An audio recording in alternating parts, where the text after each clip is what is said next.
Good evening, Kenya. Thank you for choosing to watch your favorite channel. This is a roundtable media conversation with the President of the Republic of Kenya, President William Samoei Ruto, with different media organizations. Those included here are KTN News, we have TV47, Nation Media Group, we have K24, we have KBC and Citizen TV. My name is Sam Gituku from Citizen TV, and I want to give my colleagues an opportunity to introduce themselves. Thank you very much, Sam. Mimi naitwa Ali Manzu, natoka KTN News, na tuko hapa kwenye mjadala wazi na Mheshimiwa Rais jioni ya leo. Good evening. My name is Grace Kuria Kanja from TV47, which is under Cape Media Limited. Good evening. My name is Paul Wafula, an editor with the Business Daily. I represent the Nation Media Group, and thank you for having us this evening. Hamjamboni, mimi ni Daniel Kitu kutoka K24 Media Max Network Limited. Nami ni Kamchemenza kutoka shirika la utangazaji humu nchini KBC. Karibu mtazamaji na shukran vile vile rais kwa kutualika. Right, and Mr. President, the last time we met on the 4th of January, you said you'd have wanted to introduce yourself. So please go ahead. William Ruto is my name, and I work for the people of Kenya. Great. And Your Excellency, we're here to have a conversation about a review of your presidency, which started some 15 months ago, but also to be also specific to what has transpired in the year 2023. Of course, you've had a lot of activities. You've attended different events. You've spoken a lot about your focus, your vision for the country. And tonight, we want to spend some time to answer the questions of accountability, what you've been able to do, what you've not been able to do, and what the promises in the coming years. And of course, we'll start with a question about what has just happened to the Kenya shilling, which appears to be on a free fall. Vyema kabisa, asante sana Sam. Mheshimiwa Rais, nadhani ni wazi kwamba kichochea uchumi huwa ni sarafu ya kimataifa na jinsi inavyofanya kazi yake katika taifa lolote lile. Hapa nchini Kenya, kusema ukweli, sarafu ya dola imekuwa ikipanda. Ni kama free fall kwa sasa, yani hakuna udhibiti ama control yoyote inayoendelea. Kumbuka Mheshimiwa Rais, hii pia inachochea katika biashara za uagizaji bidhaa hapa nchini, biashara zinazoendelea hapa nchini, wafanyabiashara wanaotumia dola, na inachangia sana katika uchumi kuendelea kudidimia kwa sababu unakuta sarafu ya dola iko juu na inadhibiti. Ulitangaza awali kwamba katika siku zichache zijazo dola itaonekana ikishuka chini, lakini imekuwa ikienda 50, 151, 153. Hivi Mheshimiwa Rais, ni mikakati ipi ambayo uko nayo kwa sasa ambayo itakuwa ni ya karibu sana kuhakikisha kwamba unadhibiti hii hali ambayo inaathiri uchumi kwa sasa? Bila shaka uchumi umepanda zaidi, gharama ya maisha iko juu, bei ya bidhaa muhimu ziko juu sana kwa sababu kiwango cha dola kiko juu na hakiwezi kudhibitika. Asante sana Ali Manzu na ndugu wenzako ambao mmekuja kunitembelea. Kwanza nataka niseme nimefurahi sana kupata muda pamoja na nyinyi tuweze kujadili mambo ambayo ni ya muhimu kwa taifa letu la Kenya. And maybe just to answer you so that we are all on the same page. The issue of exchange rate is a factor of many aspects. As you know, I came into office when there was a lot of fluid activity in the space. We had a serious situation caused by COVID. We had a big war in Europe. We have a huge drought, climate change caused by climate change. And all those factors combined to create a situation globally that increased the price of commodities that we import, increased demand for the dollar. And in fact, what has happened is that the Fed, that is the central bank of the US, if you wish, has increased interest rates from 0.25 to 5.25. In fact, in the history of the Fed, this is the steepest interest rate increase in its history. What that has done, and because every country tried, including Kenya, every country tried to enhance liquidity because of the crisis, the COVID, so everybody tried to increase money in supply. In the process, we created a very serious situation of inflation. And when inflation ran away, in fact, for some countries, inflation has gone all the way to 40%, especially in our continent. Our inflation was almost double digit. It was 9 point something. So what the world has done, and which Kenya we are doing, is to manage inflation, to manage money supply. Because if you don't manage inflation, you run into a lot of problems. So what has the US done? They increased their interest rates. Mm-hmm. And because of the increase on interest rates, there was the demand for the dollar. People who had invested outside the US began to see an opportunity in the US. And so there was a lot of dollars leaving Kenya, leaving other countries, going to the US. What does that mean? It reduces the supply of dollars. And therefore, as compared to Kenya shillings, then the situation went up. Everybody expected that the US would ease on interest rates, on increasing their own interest rates. They didn't. That was the expectation of the whole globe. That's number one. Number two, in Kenya, we were maintaining an artificial exchange rate. You had the central bank governor, Mr. Thuge, say that this interest rate of this exchange rate of 130 that we were maintaining was artificial.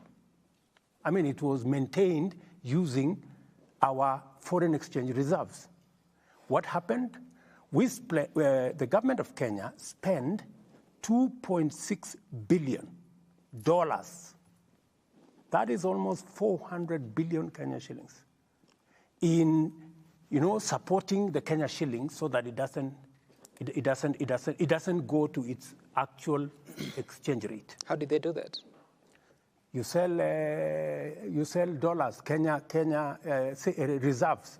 You sell it to the market so that you increase supply of dollars at a price that is not the actual price, a subsidized price. So this is the central bank. Central bank selling to the Kenya. market. Yes, the central bank of Where Kenya. are they getting it from? The dollar itself. Our reserves. We have reserves. Yes, the reserves as of that time were just over 4 point something months. Yes, that is exactly what happened. That's why those reserves came down to 3 point something months. Mr. President. Today, and let me just finish. So because of that artificial support, when I came in, that is unsustainable. And it is partly why we have a crisis in our economy, because we were doing things that have no market support. So what I decided is we cannot, because it was anyway going to end up in a bigger crisis. So we stopped the artificial supply of dollars into the market. That's number one. We also, and that is why the rates went up. It is better for the rates to be up and they are not supported by artificial. We are not losing any foreign currency as a country. And what has happened is that imports to Kenya have gone down because our exports are now much more attractive. In fact, the people in the tea sector, the people in the coffee sector are earning much more than they were earning before. So what has happened is we are now keeping the exchange rate at a market rate, that we are not artificially supporting it. Yes, Mr. President, we will get to. And what will happen is once the international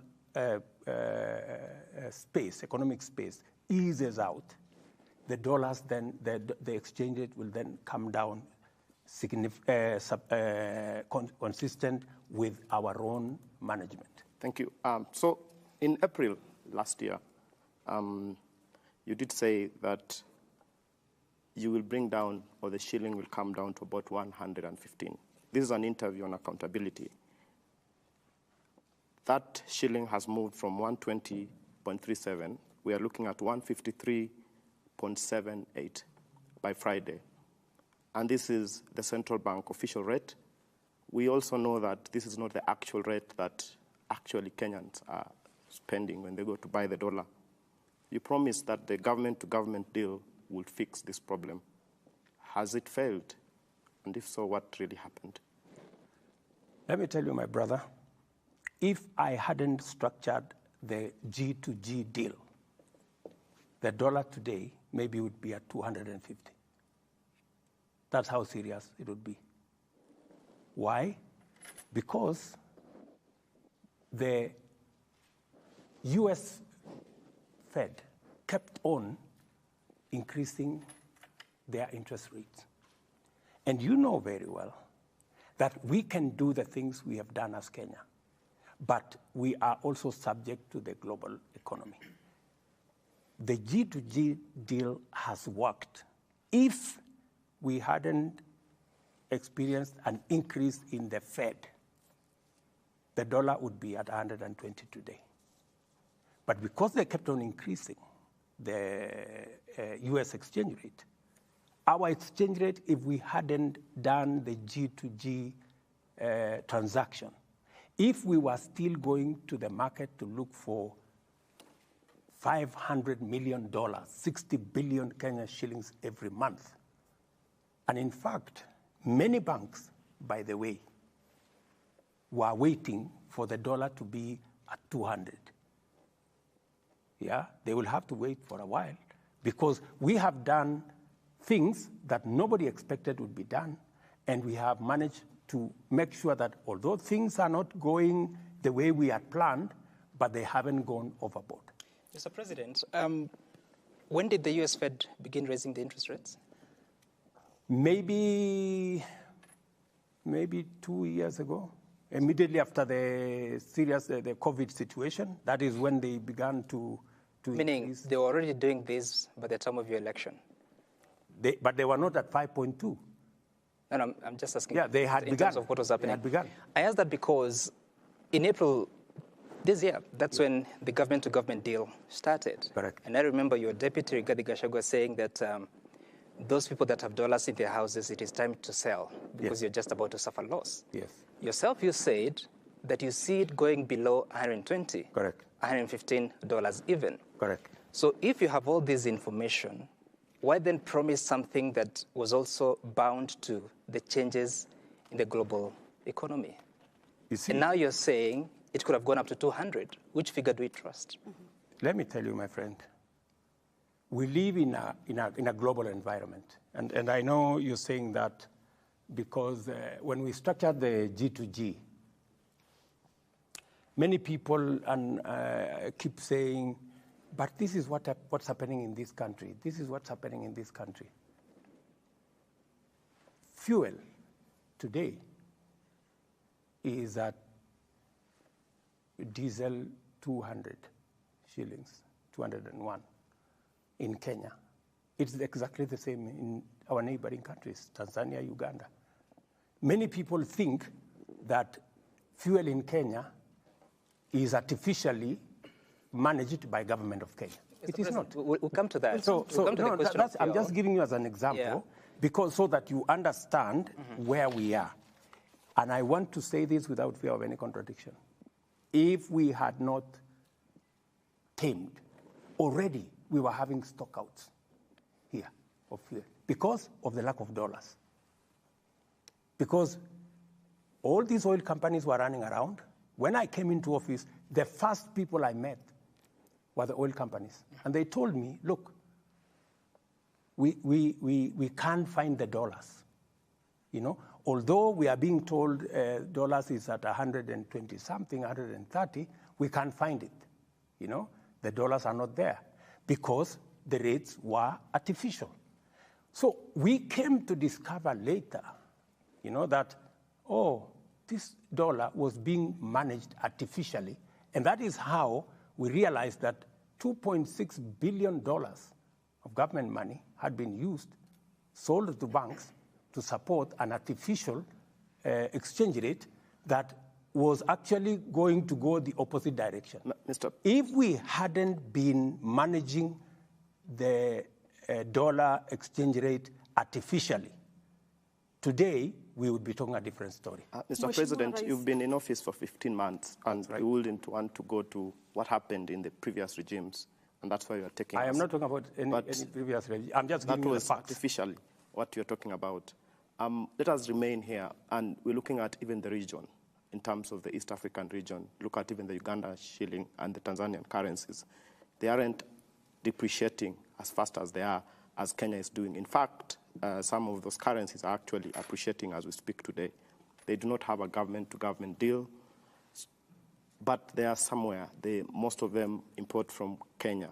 The question is, what has been the problem with the government-to-government deal, and why has it not been able to fix the slide in the Kenya shilling? The government-to-government deal is not the only thing that will fix the exchange rate. It is one of the many things, right?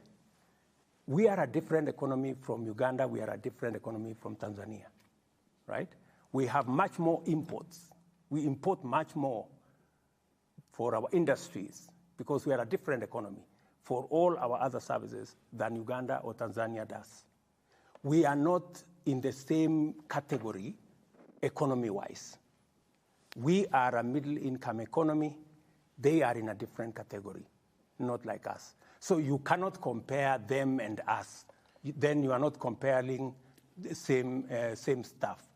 And I don't want us to talk about other countries because then I don't want us to say which country is better than which one. Then, Mr. President, let's talk solutions. Yes. Because this basically drives almost everything, right, in the country. So the question would be what you are doing to strengthen the Kenya shilling.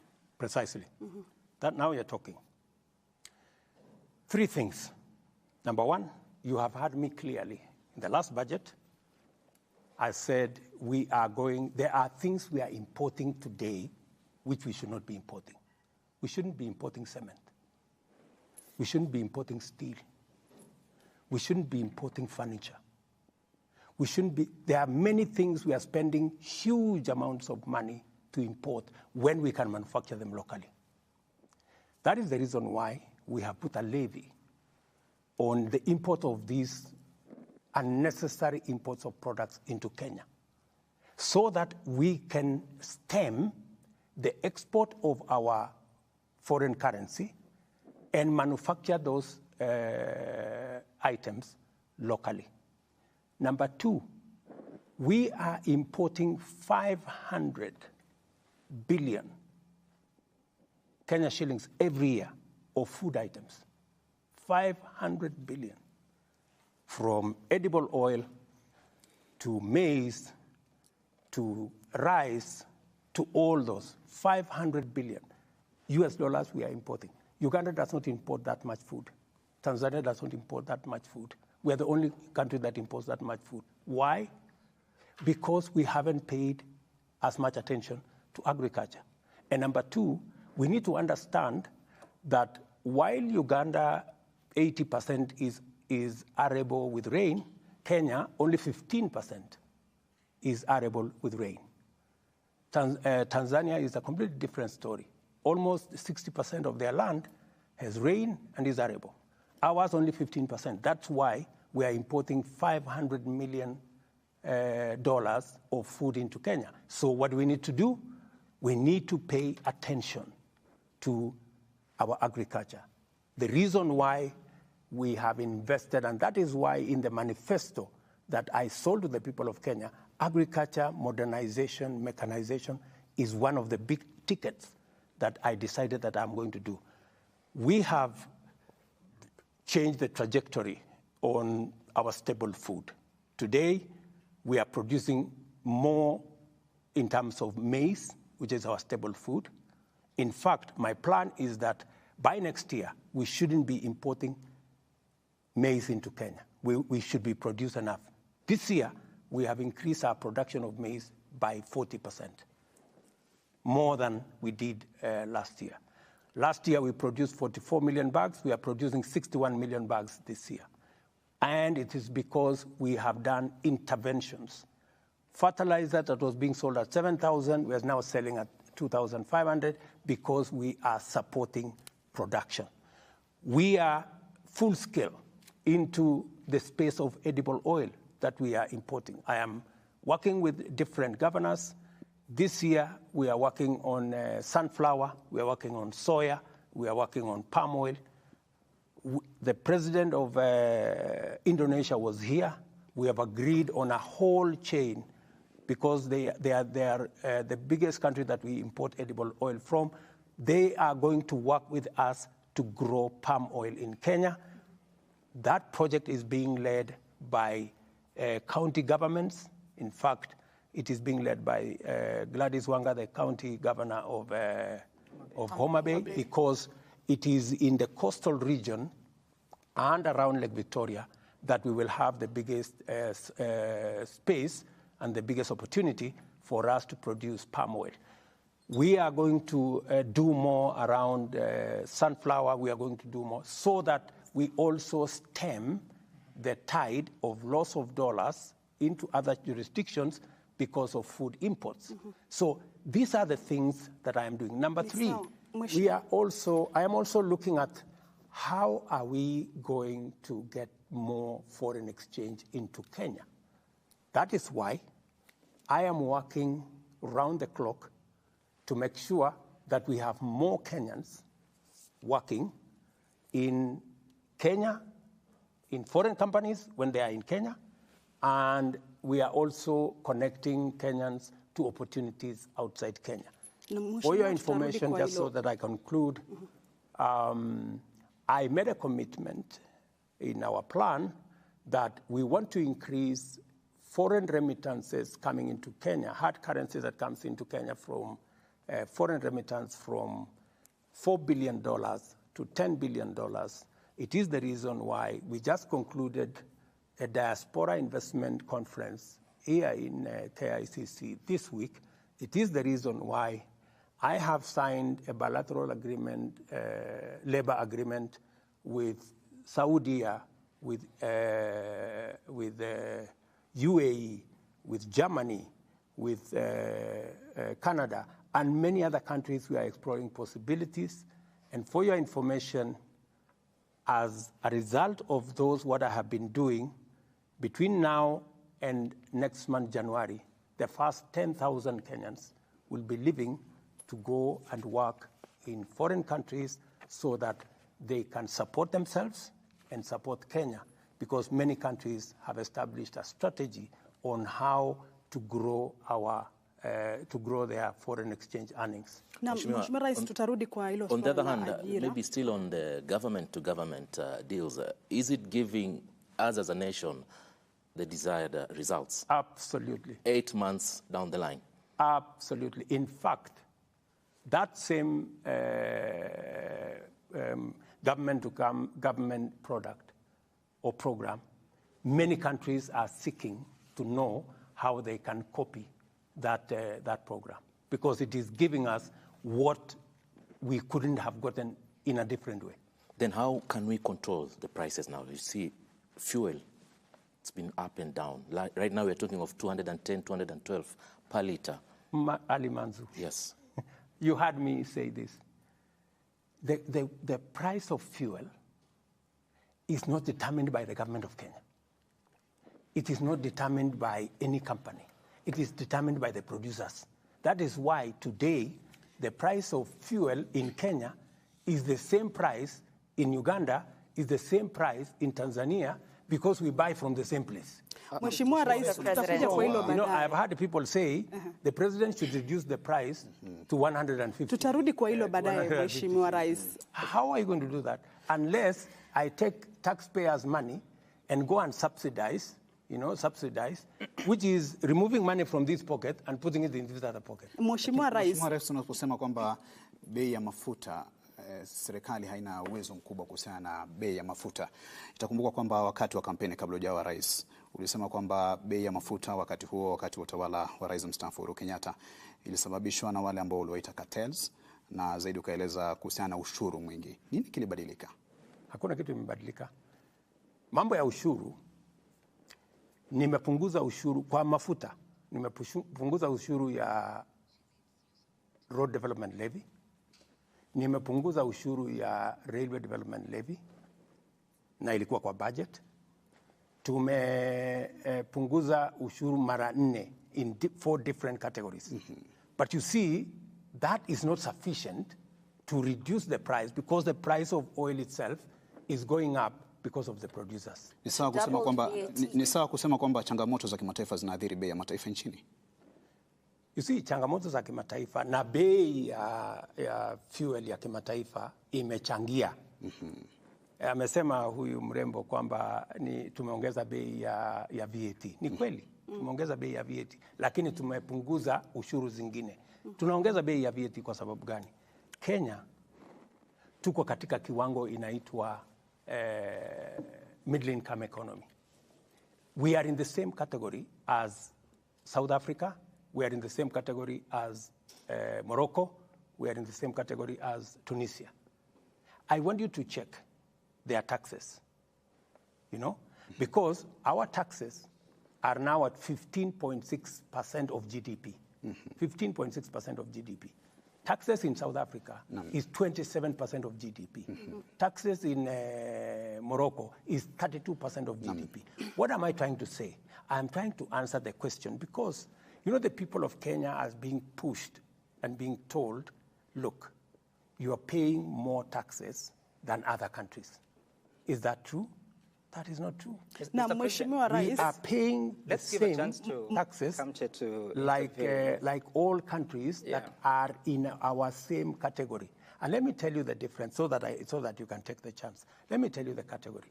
If we go to the market, the countries that are in LDCs, they get a lower interest rate than those of us who are in middle income. So you cannot compare them and us. Wakenya watazubiri kwa sababu dola sio serikali ya Kenya inaamua. Dola ni biashara, ni kati ya zile vitu tunauza na vile tunanunua. Ndio tunapata ile uwezo wa kudhibiti. Kwa sasa kuna vitu nyingi tunaagiza kutoka nje. Na ndio nimesema ili kupunguza vitu ambazo tunaagiza kutoka nje, lazima tuanze kuzitengeneza hapa Kenya. Simiti, nimesema ya kwamba, na tumeweka katika budget ya mwaka huu, ya kwamba simiti itakuwa inatengenezwa Kenya. Kwa sababu tuko na kampuni, tutapanua kampuni ambazo tuko nazo, ndio tuweze kuokoa dola ambazo tunatumia kuagiza simiti. Chuma tutaanza kutengeneza Kenya. Tayari tuko na kampuni ya kutosha kutengeneza Kenya. Furniture tutatengeneza Kenya. Kwa hivyo, chakula tutazalisha Kenya. Ndio tuweze kupunguza ile dola ambazo pesa ambazo tunatumia ya kigeni kuagiza vitu ambazo zinakuja Kenya, ndio tuweze kumanage ile exchange rate. Kwa hivyo Mheshimiwa Rais, hadi hapo Mkenya ataendelea kukandamizika? Hadi hapo, unajua sasa hakuna miujiza itafanyika. Unajua sasa wewe unataka kufanya miracle. Hakuna miracle. This is what is happening globally. Mr. President, we live in a global economy, and we need to understand. And it is very important for us sitting here to tell the people of Kenya that, because many people are saying the price of fuel. I want to tell the people of Kenya, the price of fuel is not controlled by the government of Kenya. That's why I was saying yesterday, many people are praising me that, you see, we have now begun to see the prices of fuel coming down. I told them, no, musinisifu, hakuna kitu nimefanya, ni wale wanatuuzia wameanza kupunguza bei. Na mimi nataka niwaeleze wa Kenya, bei ya mafuta hapa Kenya ni sawasawa na bei ya mafuta. Mr. President, we'll get to fuel. We shall get to that, Mr. President. But I want to ask something my colleague Sam asked earlier. So did you promise what you couldn't deliver? I promised, in the context of where we are, if things had stayed constant, I would have kept my promise. But you know, we live in a situation that things are changing. The world, we live in a global environment, that the prices are going up. You cannot keep unless, and I don't want to lie to the people of Kenya and say, let me spend public money so that I look like I am keeping my promise and I am doing the wrong thing. It is better for me to be brutally honest and say, this is not possible. We may have made a commitment, but because the situation changed and everybody knows what that situation is today, the prices of commodities went up. You heard Uhuru Kenyatta say he was not the one who started the war in Ukraine, you know, and all the other things. But that is okay. Mr.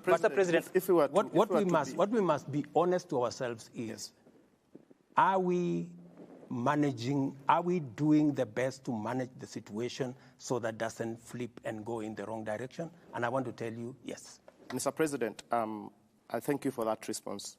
And to be brutally honest, just to pick up from where you are sitting, I think Kenyans know that it's actually true that government has a big role to play in terms of the fuel prices. It's not true that government doesn't play, because 40% of the taxes, between 40 to 45% of the fuel price in Kenya is actually government taxes. So government has a big role to play on that. I think we need to move to energy now that we are energy. Just before that, Paul, Mr. President, I hear you, and I've listened to you carefully saying that if things had remained constant, and I was hoping that you'd explain what is that constant, because you also say if the U.S. dollar had not been, the exchange rate was not, if the U.S. interest rate was not increased.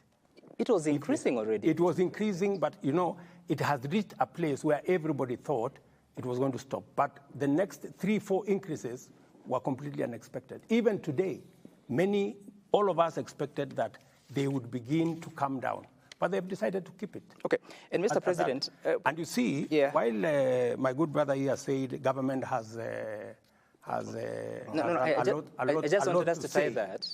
lot of say on taxes. Yeah. You see, my friend, while it is true that I can tomorrow say, let us reduce the taxes, it is also true that tomorrow, for every 10 shillings I collect, every 10 shillings, 7 shillings go to paying debt. Are you telling me that you want me to do what other countries have done, to default on debt? Because that's the only option I have. I can say, okay, let us pay less, and then let's tell the international community Kenya cannot service debt. Is that what you want us to do? That would be very Mr. President, that's what I was asking you. So precisely, you cannot say, it is simplistic for you to say, yes, the government can, 40% of fuel is taxes. The government can decide tomorrow to lower the taxes. But you know, those taxes we are collecting, we have education to fund. First, we have 7 shillings for every 10 to pay debt, which William Ruto did not accumulate, right? Number 2, the 3 other shillings, we have to pay our children to go to school. We have to manage our security. We have to manage our health. We have to manage everything else. We have to pay our teachers. So are you telling me I go and tell teachers, I don't have salary for you this month because I have to reduce the price of fuel?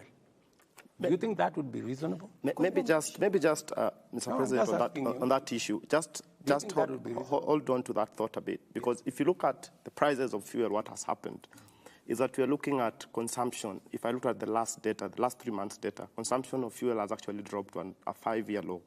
And if you look at even KRA, the collection, they missed the target. They were off the ordinary revenue by about 31 billion Kenya shillings. So what is happening is, yes, on this end, you have a plan to collect taxes, but these taxes are not coming through to Kenya Revenue Authority. And on the other end, you are killing the economy because you have people not moving, consumption, because oil and electricity basically will tell you what is happening in the economy. For your information, your figures are wrong, because if you look at the taxes that have been collected from fuel, they've gone up.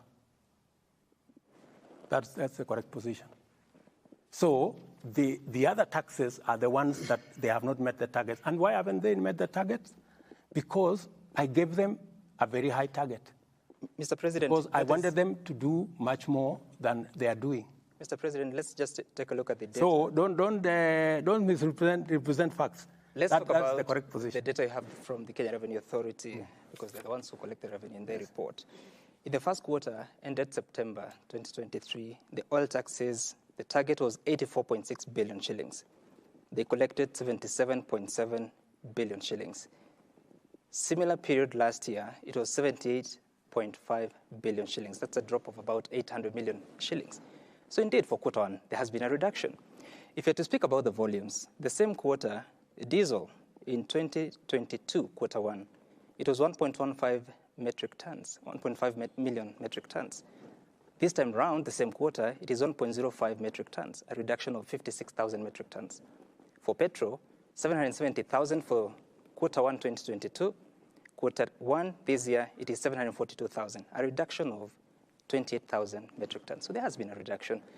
The difference comes in because the taxes are higher, more expensive than it was last year. That is not the correct position, my friend. Those are figures from KRA. Let me explain to you. Okay. We import fuel for Kenya, but 40% of that fuel goes to Uganda, Rwanda, and sometimes all the way to DRC. With the eastern DRC get fuel from Kenya, right? So when you look at the figures, you must know that there is a component of fuel that is not sold in Kenya, that is sold outside Kenya. That you must KRA know. reports about the revenue, isn't it? That's what you must know first, Yeah. right? So when you are looking at the quantities and the numbers, you need to factor that into the equation, all right? And secondly, we are beginning to look at other alternatives. A lot more people now we've connected to electricity, people who are using diesel. In fact, this year, most of our thermal energy electricity generation has gone down. Why? Because we have moved the number of Kenyans on electricity from 2.3 in 2013 to now 9.4. So we have more Kenyans who are not using diesel. We have more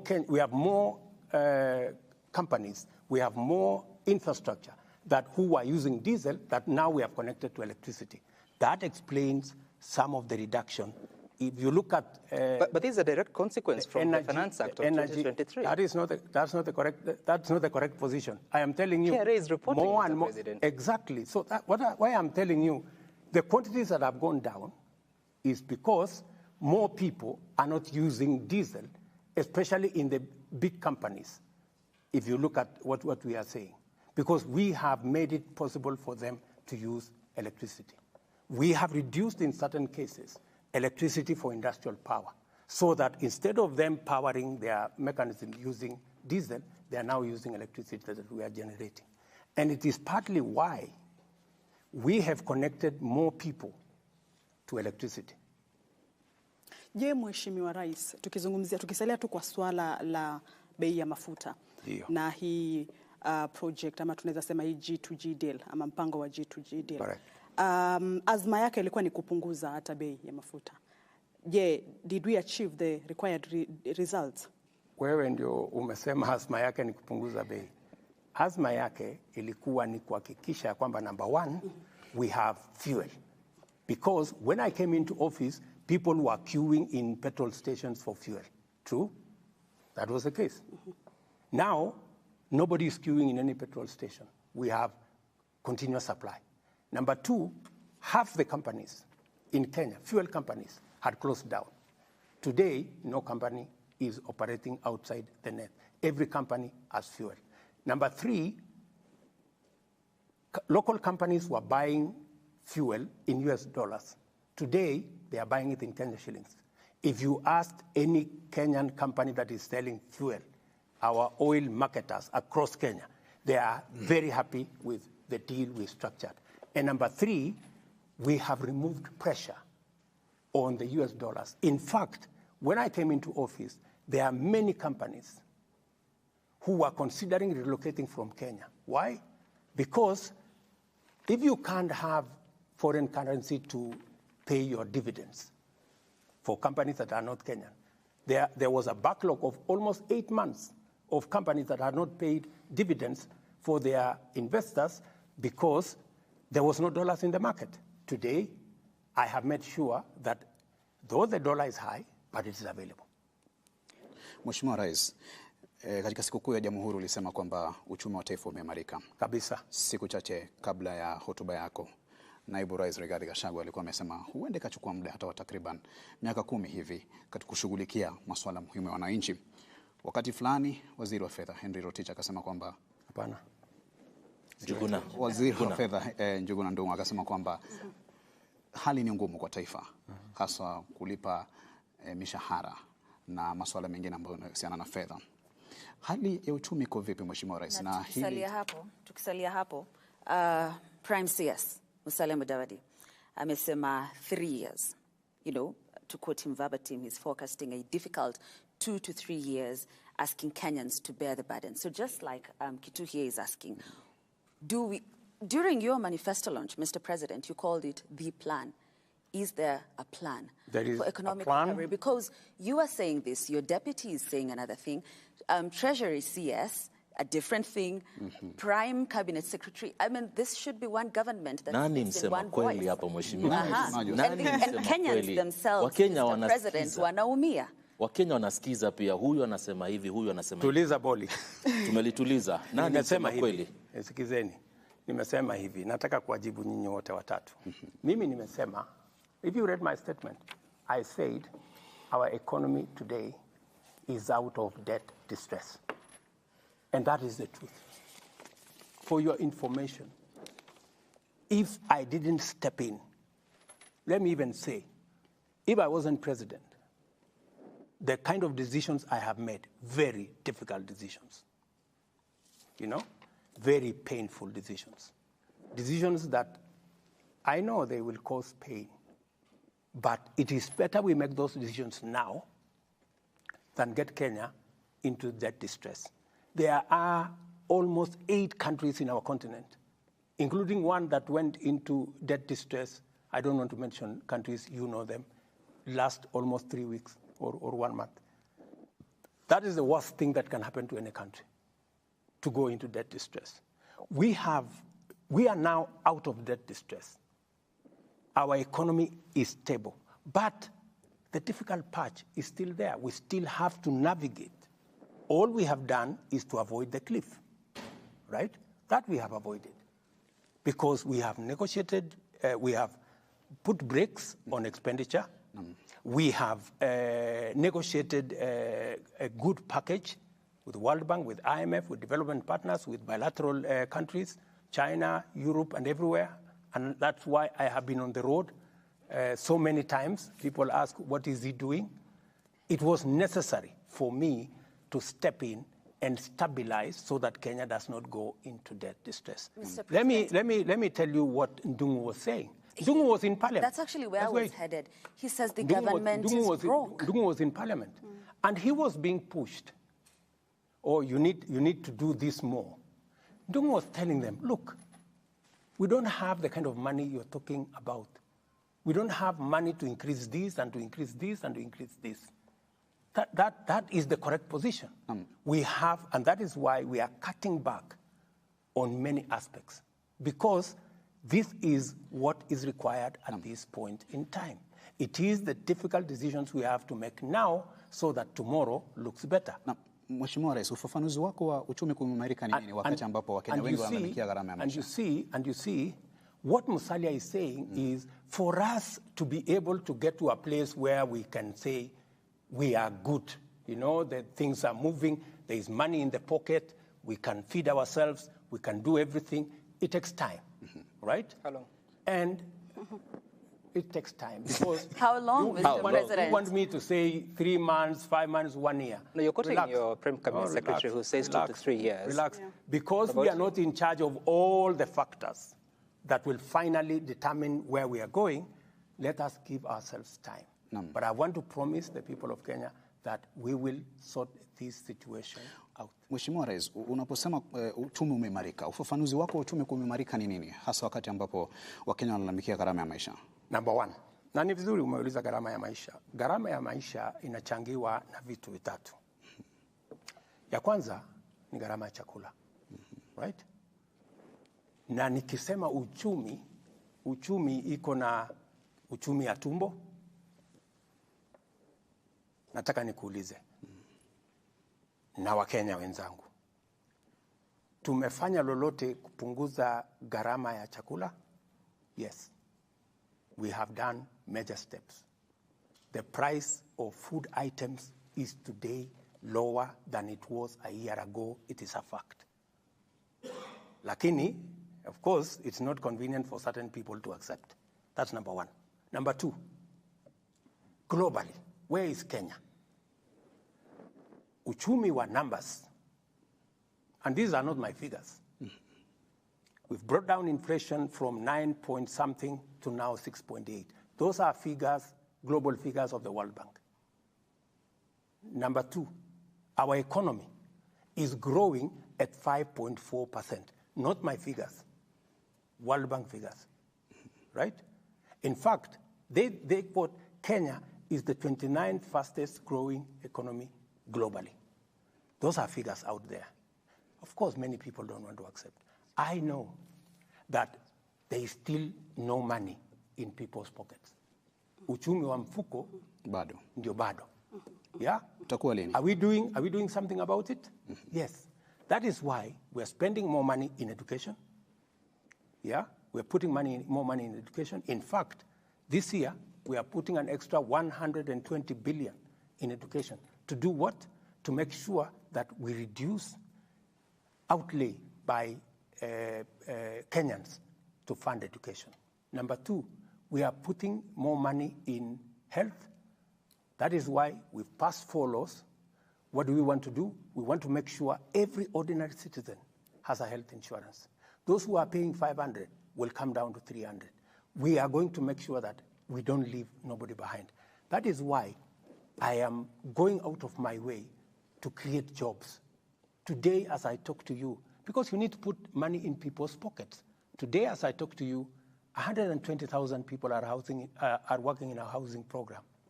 Today, as I talk to you, we are working on export of labor, making sure that we connect Kenyans to jobs abroad. Today, as I talk to you, we are expanding the space of digital jobs. We just passed the law so that we can create ICT hubs across Kenya. I have already negotiated for digital jobs globally. Kenyans are very good at it. We are going to spread opportunities so that people can put money in their pockets. So that's why I'm saying we need a plan. You know, it is easy to say, let us do quick fixes. We have been doing quick fixes for a long time, and we haven't gotten it right. Many people wanted me to do a quick fix by subsidizing unga. I told them, let us not subsidize unga. Let us promote production. We will eventually get the right results better. Mheshimiwa Rais, awali kulikuwa na mazingira mazuri pengine ya kufanyia biashara. Tunavyoona sasa, sijui kama palikoseka wapi, pengine unaweza kutueleza, manake kulikuwa na mazingira mazuri ya kufanya biashara. Kuna takwimu ambazo zimetolewa hata na FKE nadhani wakisema kwamba kuna makampuni ama kuna Wakenya takriban 70,000 ambao wameachishwa kazi. Katika serikali yako Mheshimiwa, palikoseka nini haswa pale mpaka mazingira ya kufanya kazi yakawa magumu kiasi cha kwamba 84% ya Wakenya wanasema kwamba maisha ni magumu, na hizi ni takwimu ambazo ziko zaidi ya 50 kwa mara ya kwanza katika Mkenya kusema kwamba maisha ni magumu na pesa haionekani. Na tukisalia hapo Mr. President, because it's just based on what she said, are you aware that 87% of Kenyans, your people, Mr. President, that is 9 out of 10, have opted to reduce on personal expenditure because of the current economy? Watu wana opt kutokula, which is what we're talking about, uchumi ya tumbo. They are foregoing food because of the current situation. Good. I want you to read a clip or even a text. It was in the Standard. 10 months after Kibaki became president, the same number of Kenyans said NAC and President Kibaki had made their life worse than ever because Kibaki decided to make the right decisions, not popular decisions, right? 10 months after he was president. We are in the same space. But let me tell you the following, that it is true. We are facing a difficult situation. We are facing a difficult situation because that is the global situation. But are we doing something about it? Yes, we're doing something about it. Is it bearing results? Yes, it's bearing results. The price of food is coming down because of our intervention, by God's grace. The global economy is appreciating what Kenya is doing. Let me go to FKE. FKE said 70,000 Kenyans have lost jobs or have gotten out of jobs. Part of those 70,000 Kenyans, for your information, are teachers who are working in private schools, who we have hired as government. Now they are teaching in, we have hired 56,000 teachers as teachers. We have hired an additional 120,000 people working in our housing program. We have a plan to make sure that we keep increasing. We have only 31 sites of our housing program. We have another 34 that will be rolled out the first quarter of next year. By the end of next year, we will have between 200 and 250,000 Kenyans working. So the economy is adjusting towards where we want to go. We do not want to be an export destination for others. We also want to produce what we should be producing. And that is why we are working on the difficult patch for now so that we can stabilize the future. Kwa hivyo Mheshimiwa Rais, unakubali kwamba Wakenya 70,000 kweli walifutwa kazi ama walikosa kazi? Sikubali, wao ndio wamesema. Mimi nimekuambia. Na wakaandikwa na serikali. Kumaanisha ni makampuni yaliyo humu pengine yalifunga wakatoka ndo wakaja wakaandikwa na serikali ama hawa walikuwa ni wa kutoka? Waacha sasa nikwambie, wale wamesema, yale wamesema. What I have told you is what I can vouch.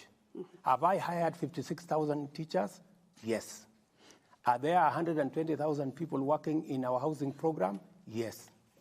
So as to what on FKE side, you need to verify the figures. Mr. President, Sam, just 1 second. You have talked about pain and that Kenyans need to, appreciate the pain and the process like President Kibaki did.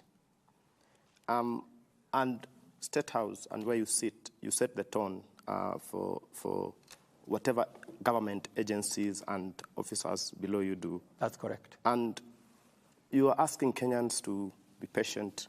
You're asking Kenyans to tighten their belt. But if you look at your administration and State House, to be specific, and other officials, look at foreign travel has been up 26% just this ending quarter to 1.1 billion. And Kenyans are feeling quite taxed. And the hustlers that you represent are looking around the numbers that we are discussing today, and they're wondering, where have we missed this? Because on one end, you're asking Kenyans to be, to bear with government, to tighten their belts. The Treasury is saying things are bad. You're saying you're preventing us from, going off the cliff. But on the other end, the extravagance in government is really still heavy. How do you reconcile these two situations? I will answer you this way. Go and look at the budget. We have cut by 50% the budget for travel and entertainment. 50%, right? In the supplementary budget, just go and check the figures. That is about 11 billion shillings that we have reduced. Have I traveled more than the former presidents? Yes. And I have traveled not as a tourist. I have traveled to sort out the matters of Kenya. If I didn't package what I have packaged to salvage our country from going over the cliff, we'd be talking a different story. Would you rather I sit in Nairobi and see Kenya go down, or would you rather I go to America, and America has really supported us in making sure that we structure a deal with World Bank and IMF? Would I travel to China to make sure that we structure the bilateral deal that will see all our roads come back? Would you rather I don't travel, or I travel to South Korea to sort out the problem you see in our electricity space?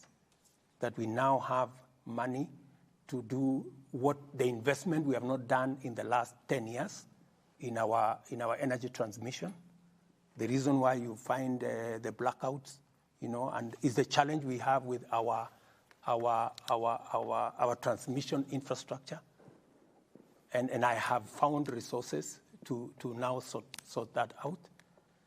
So would you rather I sit here, or I look for the bilateral agreements that will give Kenyans an opportunity to work abroad and to work at home on digital jobs? This is what a president is supposed to do. And I can account for every shilling that I have spent on my travel. And let me say this. On the budget of State House, there were so many things around the State House, including the famous NMS. Part of the money that was being allocated to State House was to pay contracts, NMS contracts, and many other things, which I have said must stop. And because I want to lead the way in making sure that we manage what eventually is destroying our country, called bending bills.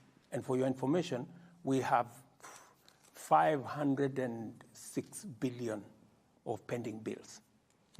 I need to lead the way. That's why I instructed staff in State House that State House must be the first one to clear pending bills. Most of the monies that have come here is to sort out NMS and all the other people that were here. And I have said those infrastructure should be transferred to the parent ministries.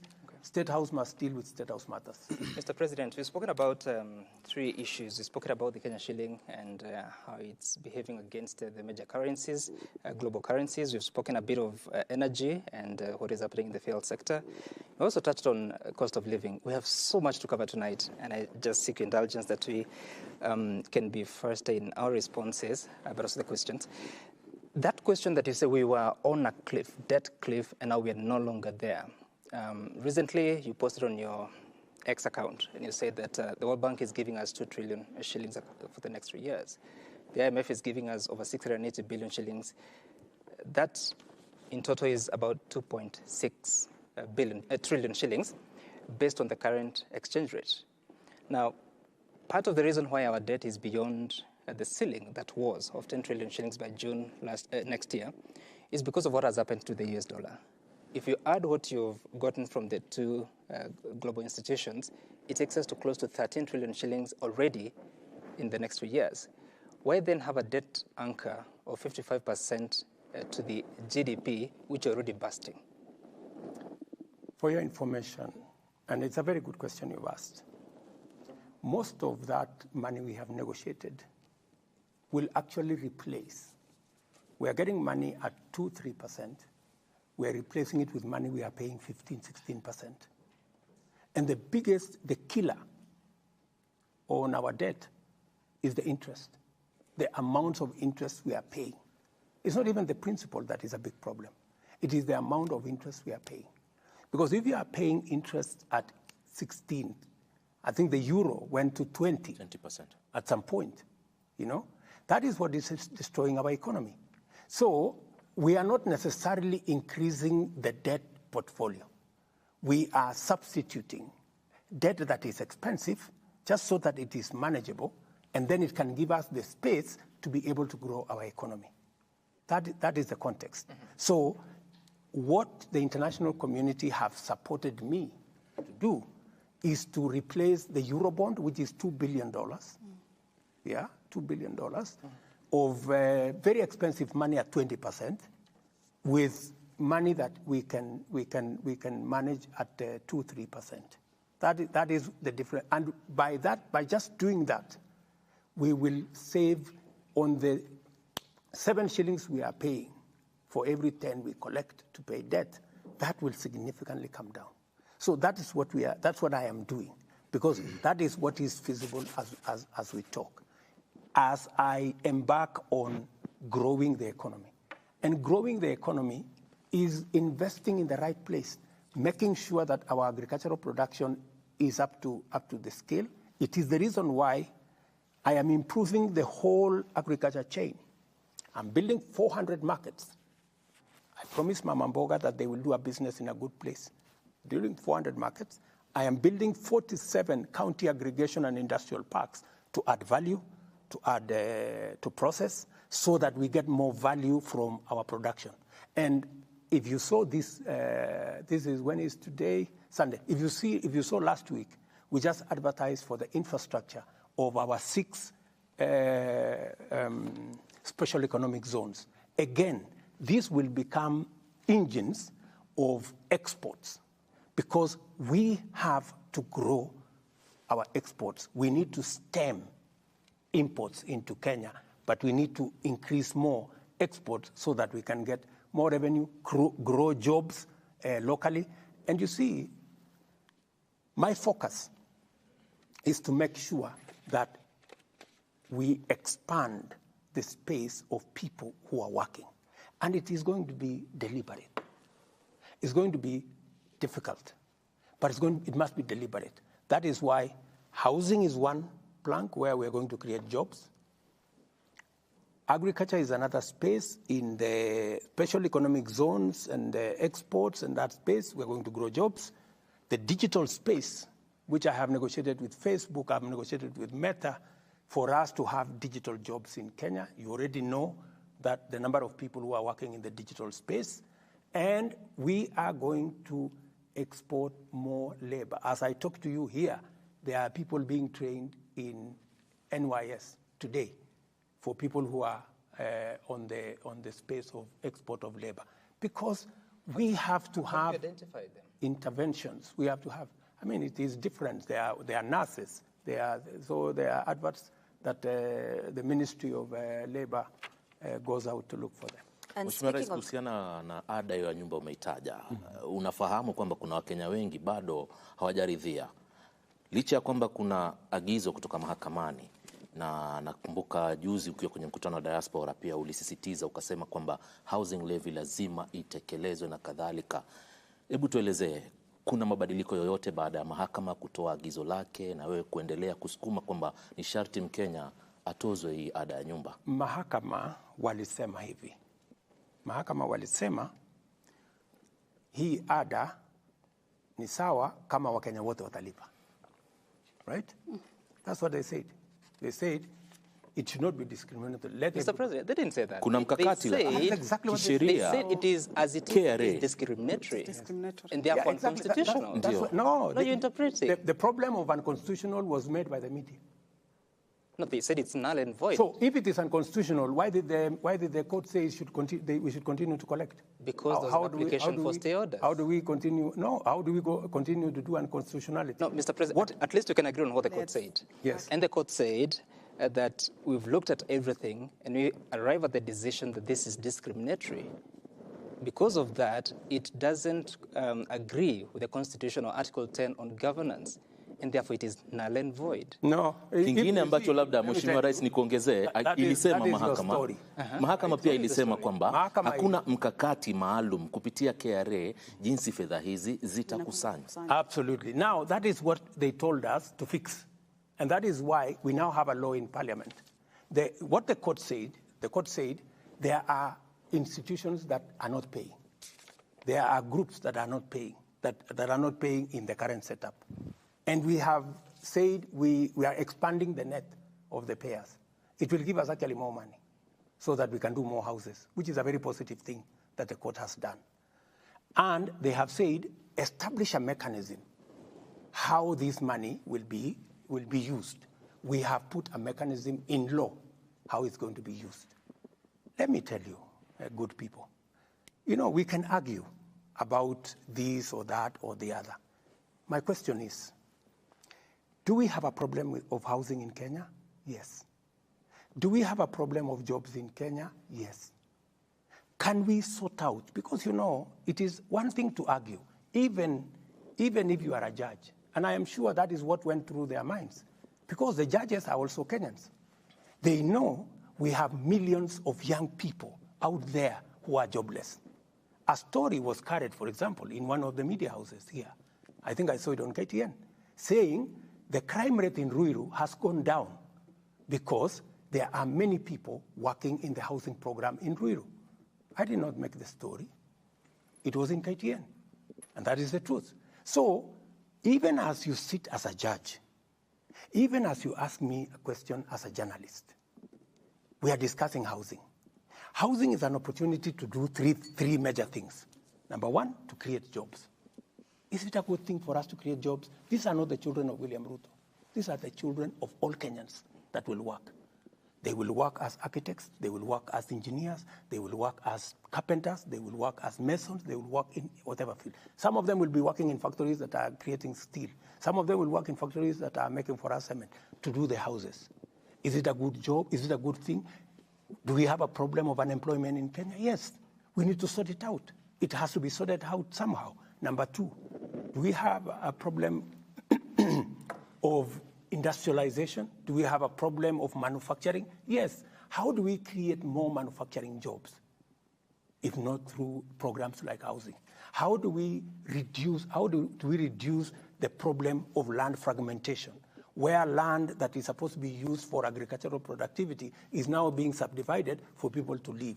If we provide alternative housing, we will save the land that is going to settlement. We will use it to produce food so that we stop the slide into food insecurity, and we begin to tame the problem of high prices of food. Mr. President, these are obvious, and that is why I am very confident that the court will look at what is the public interest, what is the public good that comes with housing. Let me ask finally, to own a house in Kenya today, you need to have 4 million, 5 million, the simplest, the cheapest house. We are giving an opportunity through this affordable housing program for a mama mboga or a boda boda guy to buy a house of 400,000 where they can pay 4,000 shillings a month and eventually own a house. I mean, we are giving dignity to every Kenyan.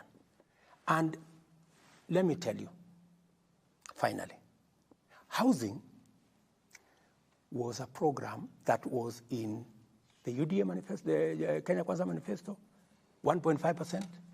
It was in Azimio manifesto, 1.5%.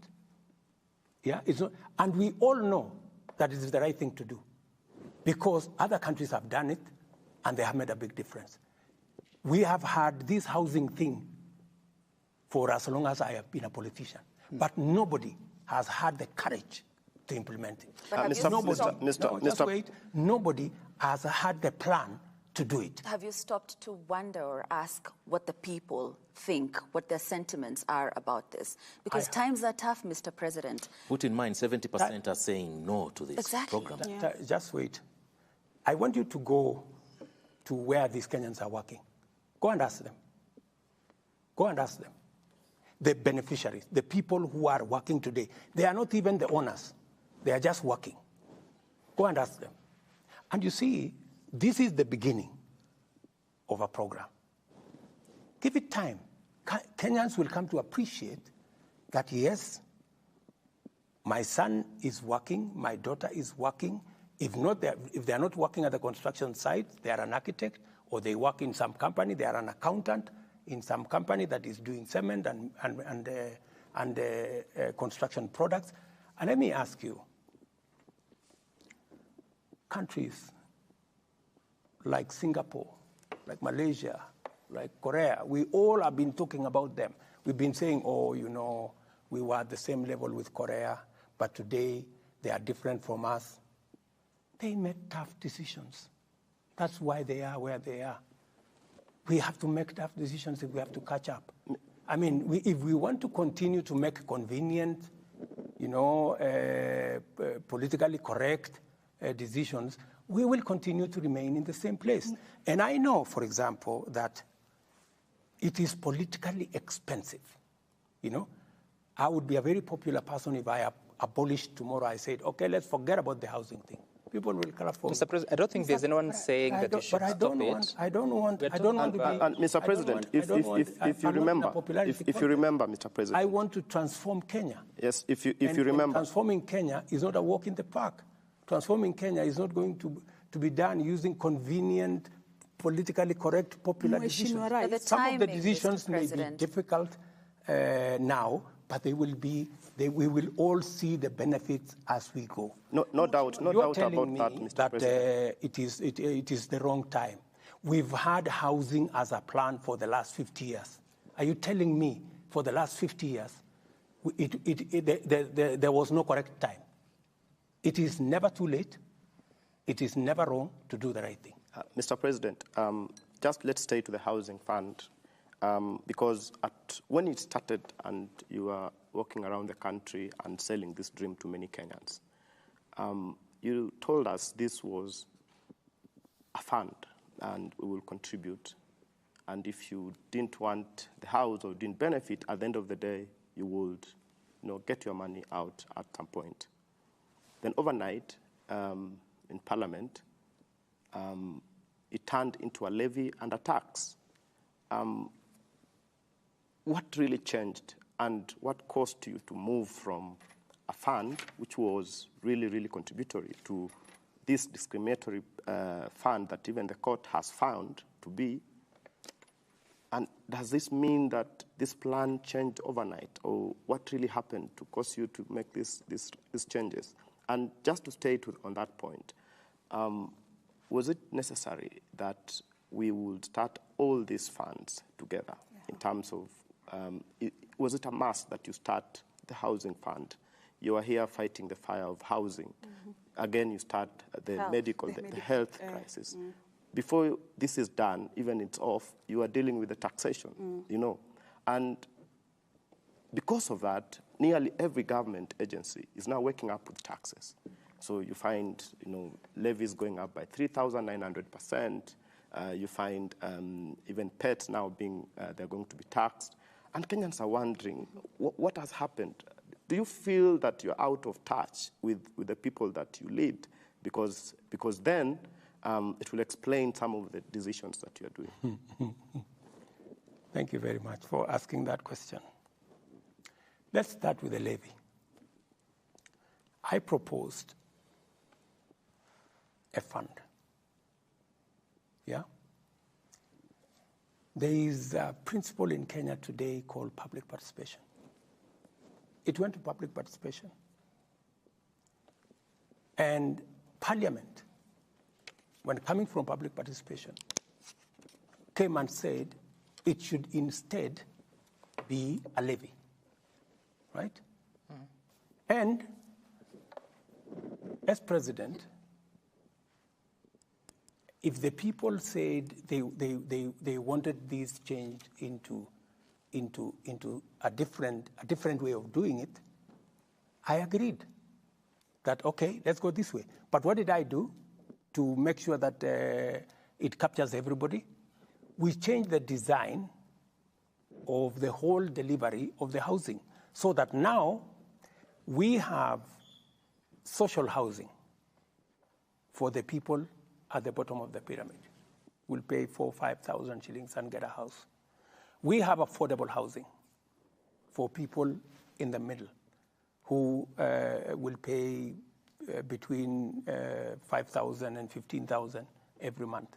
But we have also included 30% of all the units to include the people who largely are the contributors.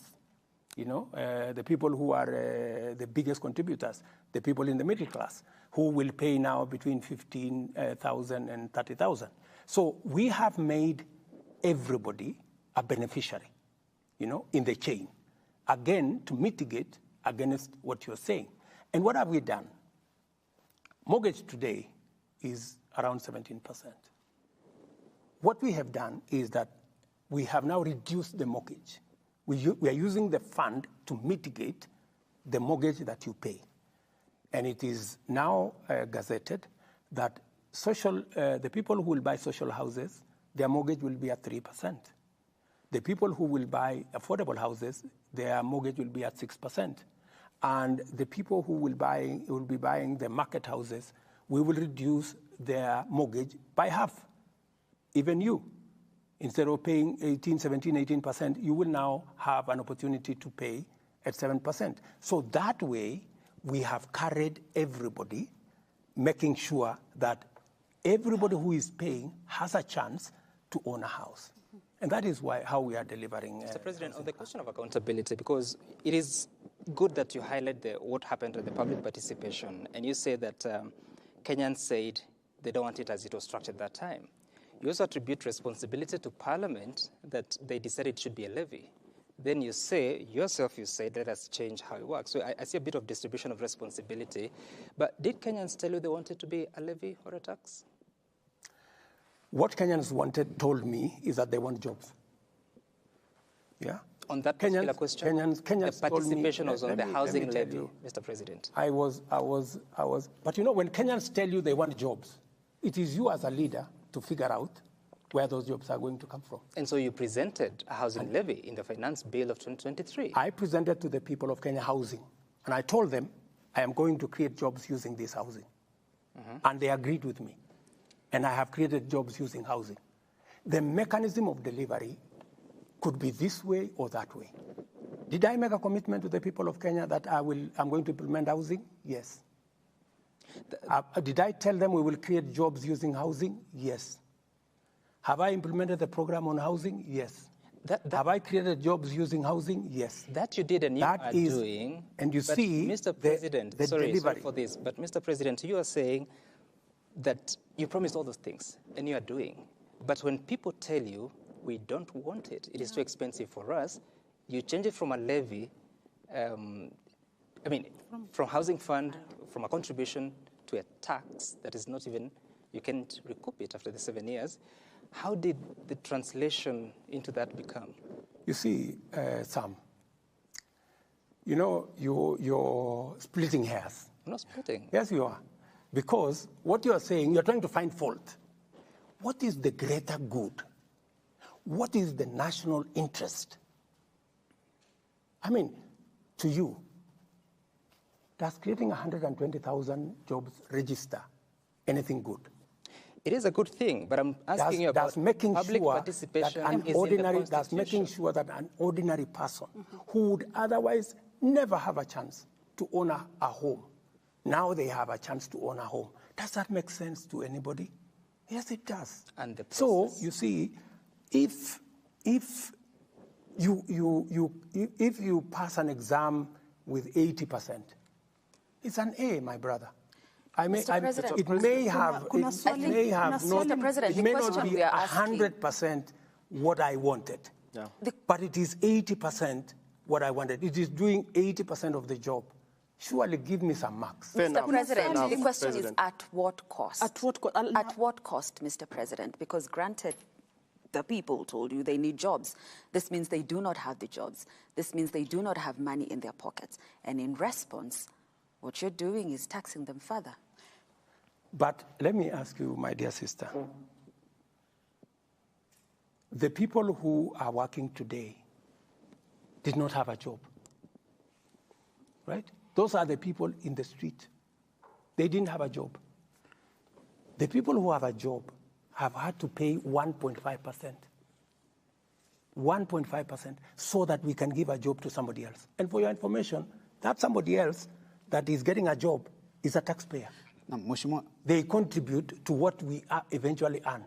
Is it too much for us as public servants who earn a salary to give 1.5% of our salary so that somebody else, another Kenyan, who is also a taxpayer, who also deserves something, they don't have a job because the job maybe they would have I have. But I'm being asked, contribute 1.5% so that that other Kenyan who is walking in the street can have a job. But it's not just that, Mr. President. Let me just finish. They too can own a home the same way you own a home. I don't think that is being asked. It's not just that, Mr. President. Bado hujalijibu la mwenzangu Wafula pale. Amesema iweje wakati huu ndio munaleta tuseme hizi taxations nyingi, mumeanza na affordable housing na bado hatuja elewa vizuri zaidi, tuko kwa health, bado tunajaribu taxations. Kwa nini zimekuja kwa wakati mmoja kiasi cha kwamba Mkenya anasikia uzito? Kwa nini isikwende step by step kiasi cha kwamba hata Mkenya atajua ni kweli tunasonga mbele lakini si finyiki, maisha yako sawa? Wacha nikueleze. Mambo ya health kwa mfano. It is the profiling, it is the spin that you people are many people, let me not accuse you, many people are spinning it. What are we doing? What are we doing in health? We are saying in health, we want to reduce those who are, and they are, by the way, the majority of the people who are, when I spoke about hustlers, people thought I was not serious. I was very serious. That is why I am saying, those of us who have a job, let's contribute 1.5%, good people, so that those of us who are hustlers, the people in the street, can, even them, they can have a job. They now have 120,000 of them on a job. That's number one. On this, on the health, what are we doing? We are saying three things. Number one, for the first time, every Kenyan, even those who today cannot afford nothing, they will have a health insurance. For the first time. Number two, those who, the kind of unfairness that there can be. Mama Mboga is paying 10% of our income for health insurance. William Ruto, the president of Kenya, is paying 0.001%. Why? All we are saying is, let everybody pay an equal percentage of what they earn. Is that too much to ask? What will happen? The people who are paying 500 will come down to 300. Is there anybody saying that there are people who will get an insurance cover who do not have? No. Are there people who are saying that those at the bottom of the pyramid will reduce their money or their contribution from 500 to 300? No. The people who are talking are not talking about those things because they are not convenient. And because many of us believe those people don't matter. I want to tell you, my friends, those people are also Kenyans. They matter the same way we do. Let us give them a chance. And Mr. President, let us give them a chance to also participate in Kenya. Let us give that fellow, that mama who has no chance.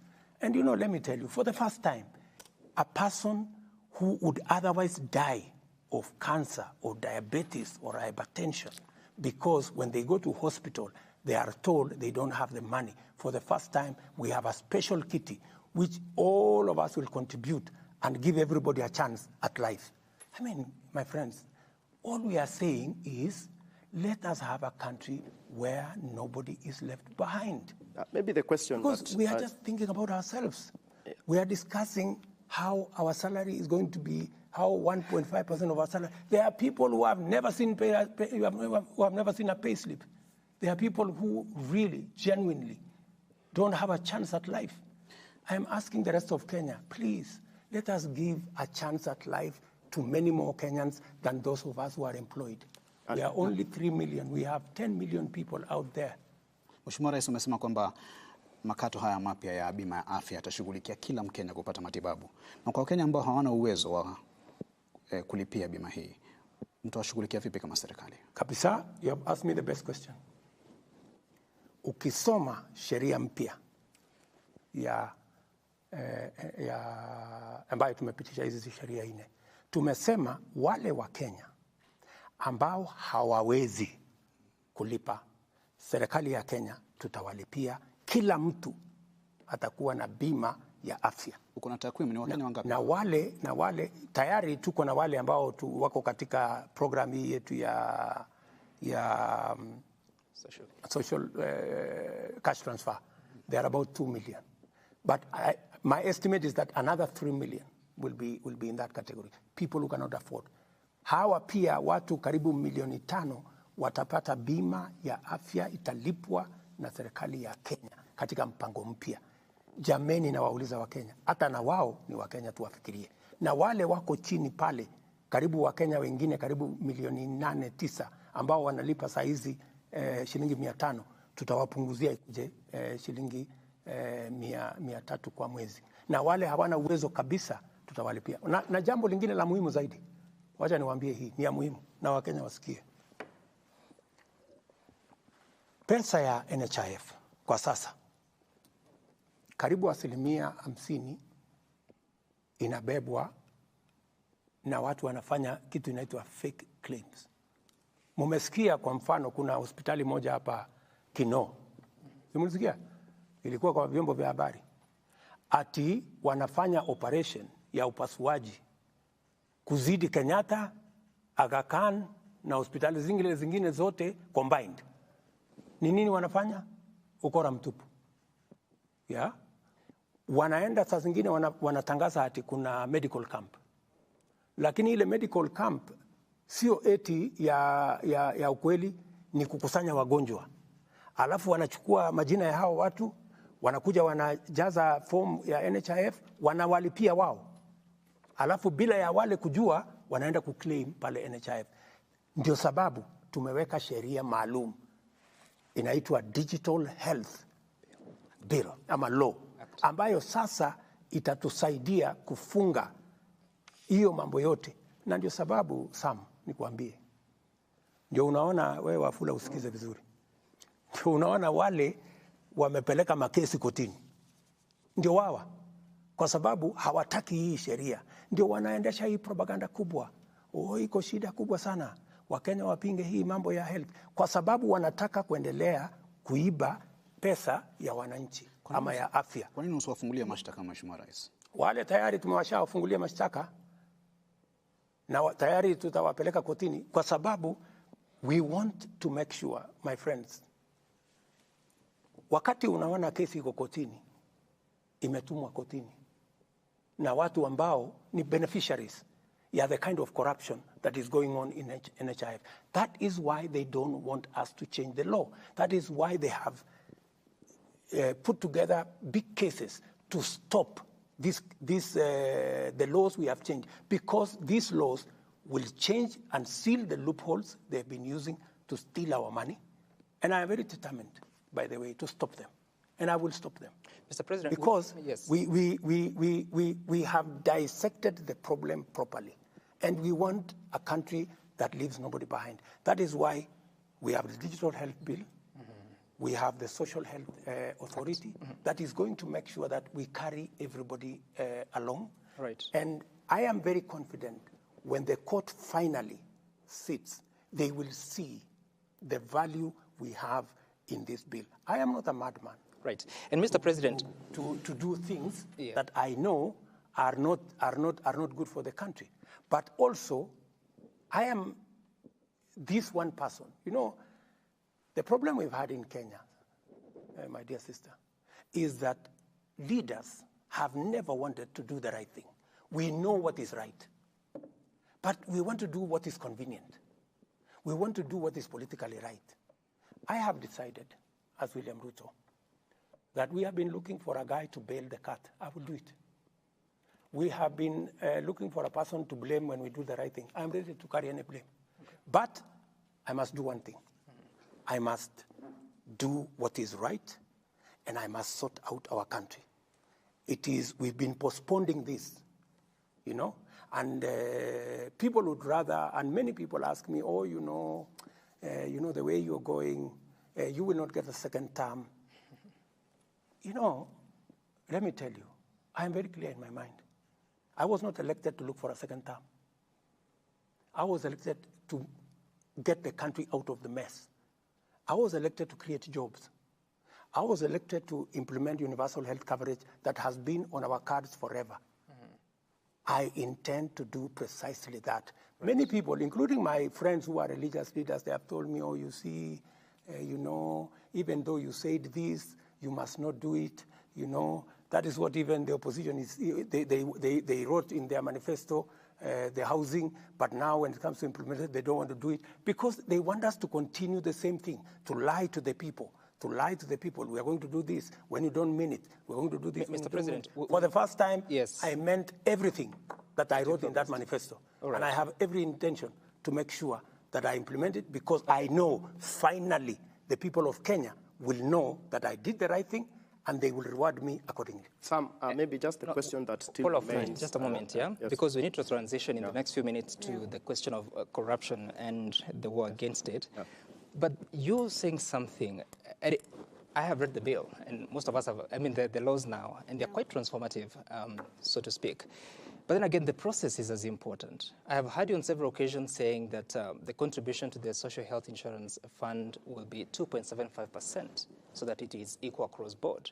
Your Cabinet Secretary, Nakhumi Chawafula, says that I had actually said it was going to be 2.75%, but capped at 5,000 shillings. And I wonder, because the law as it is says that the Cabinet Secretary shall bring regulations to the floor of the House. That has not happened. You are speaking about 2.75% without a cap. Your CS is saying with a cap. We have had the experience of rates being proposed. Just hold on. I didn't tell you that there will be no cap. I told you 2.7% provide equity. What will happen is we are taking the regulations to the public. Yeah? Because that's what is required of us. So what is the rate? And many Kenyans, it's 2.57, it's 2.75. Many Kenyans will speak to it. You know, whatever Kenyans will speak to it, they will look at it this way, they will look at it that way. It will go to Parliament. Parliament will speak to it. Finally, the product, the final product, will come from public participation. And that is the essence of my question, Mr. President, if I may conclude it. That is the essence of the question, because Kenyans will speak. It will go to the floor of the House. They spoke on housing levy. It went to the floor of the House. It was changed, totally different from what was taken to the people. How shall we trust the process? You know, that's what democracy is all about. You know, many people actually have told me, what you are trying to do in Kenya is not possible. Because many countries that are democratic, you cannot do this. For you to do this, you have to be like country X, where the president says, and it's final. You know, that is what happened in other countries. I don't want to mention countries. Yeah, this only happens in countries that are not democratic. But I'm telling them, I will persuade the people of Kenya. That's why I'm sitting here. I am sitting here to persuade the people of Kenya, so that because I know what we are doing is not normal. And by the way, it is not that I expected that it was going to be smooth sailing. I knew it was going to be difficult. Because what I am trying to do is transformative. What I am trying to do is to change Kenya. I am challenging the status quo. I am challenging what has always been there, the norms. And that's why even you guys, you look at me and you're wondering. But, you know, that's how we're going to change a country. Changing a country is not a walk in the park. Utahusisha wananchi katika hili swala? Kabisa, si ndio nimekuambia. Saa hizi tumepublish regulations. Sasa imeenda bila mabadiliko yoyote kama imeenda kwa wananchi. Na je, hisia za mwananchi utazisikiza ama utazikumbatia? Vile wananchi walibadilisha housing levy, si nilikubali. So ikienda bunge, ikienda kwa wananchi wenyewe waseme. It is not citizens that changed it, it is parliament. It's parliament. You should go and read the public participation report.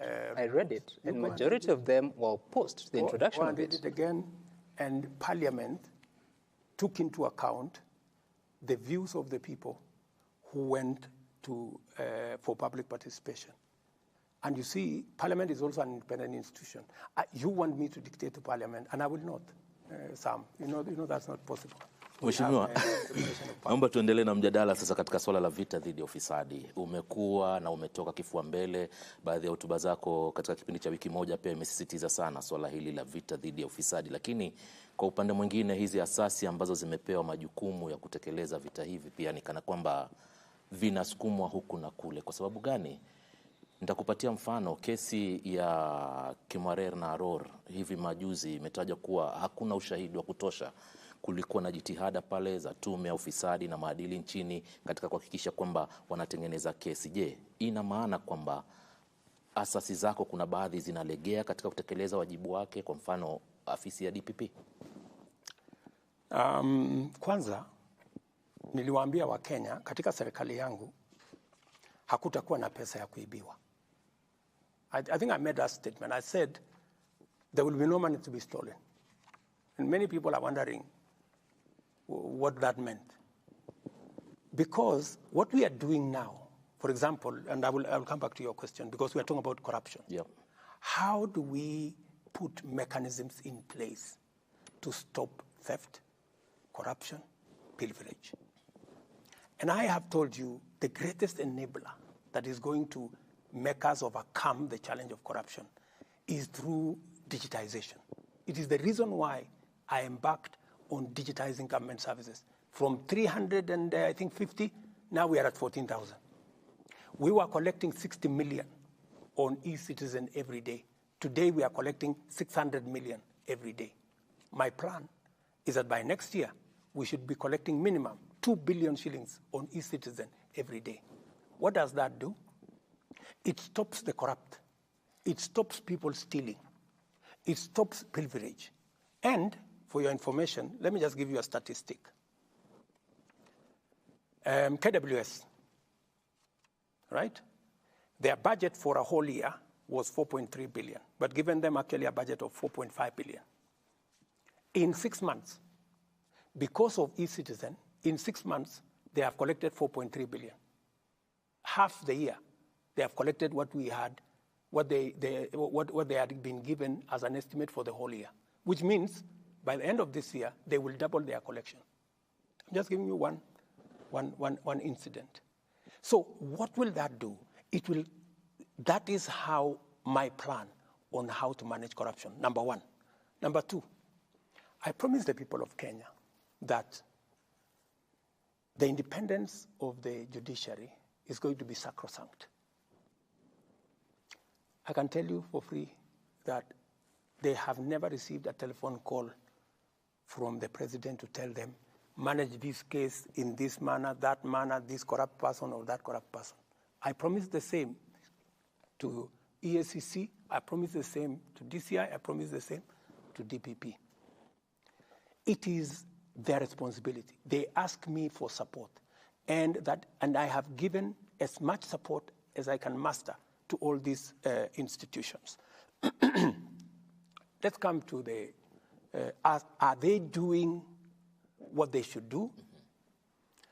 It is not for me to judge. It's for the people of Kenya to judge, because they report to us. I am telling them what I can within the separation of powers, that it is our expectation. That's why I'm speaking publicly, in public fora, to tell them, look, the people of Kenya have expectations that those who are corrupt, and if there is anybody who is corrupt, has a matter, and they say, and one of the agencies say, oh, the president told us not to prosecute this person, I would say in public, in front of TV, they should tell me, because I will never do such a thing.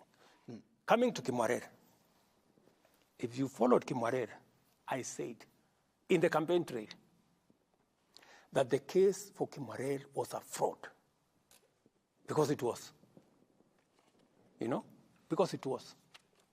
Because that case was being used politically. And that is why I have said we do not want political cases. And that's why I have told the investigative agencies, I don't want them to help me with politics. I will do my politics. I will look for supporters. I will look for all these groups, lobby groups and what have you. I will do politics. Them, they should dispense justice. And under my administration, there is nobody who will be prosecuted because of politics or politically, or because they are not aligned to this way and that way. But nobody is going to hide behind politics. That because you are a politician, or because you are a friend of the president, or because you are a relative of the president, you cannot be prosecuted. That one I have said in public, And I have told every cabinet minister, nobody should go to their office and tell them the president has sent them or they are a relative of Mr. X or Mr. Y. I will not send anybody to any office to do anything. They must do their job in accordance with the law. Mheshimiwa Rais, unaposema kesi ya Rod na Kimorer ilikuwa ni utapeli, unamaanisha kwamba hakuna pesa zozote za mtozo ushuru zilizopotea katika kesi hii inayohusiana na mabwawa ya Rod na Kimorer? Sisi ndio tulipoteza hiyo pesa kwa sababu serikali wakati ilienda ikasimamisha hawa contractor, the contractors went to court, right? Because they hadn't committed any crime. Number one, we were supposed to give them land to do the dam. You know, we didn't give them the land. The land was there, but somehow, and I don't want to accuse, I think we have said let's not talk about the past. Whoever was there decided they should not get the land because they wanted to frustrate the project. The thing disappeared. The DCI was mobilized to go and get the contractor in Itare. You know, up to today, nobody knows what the problem was with Itare. They went to court. We have had to go and negotiate.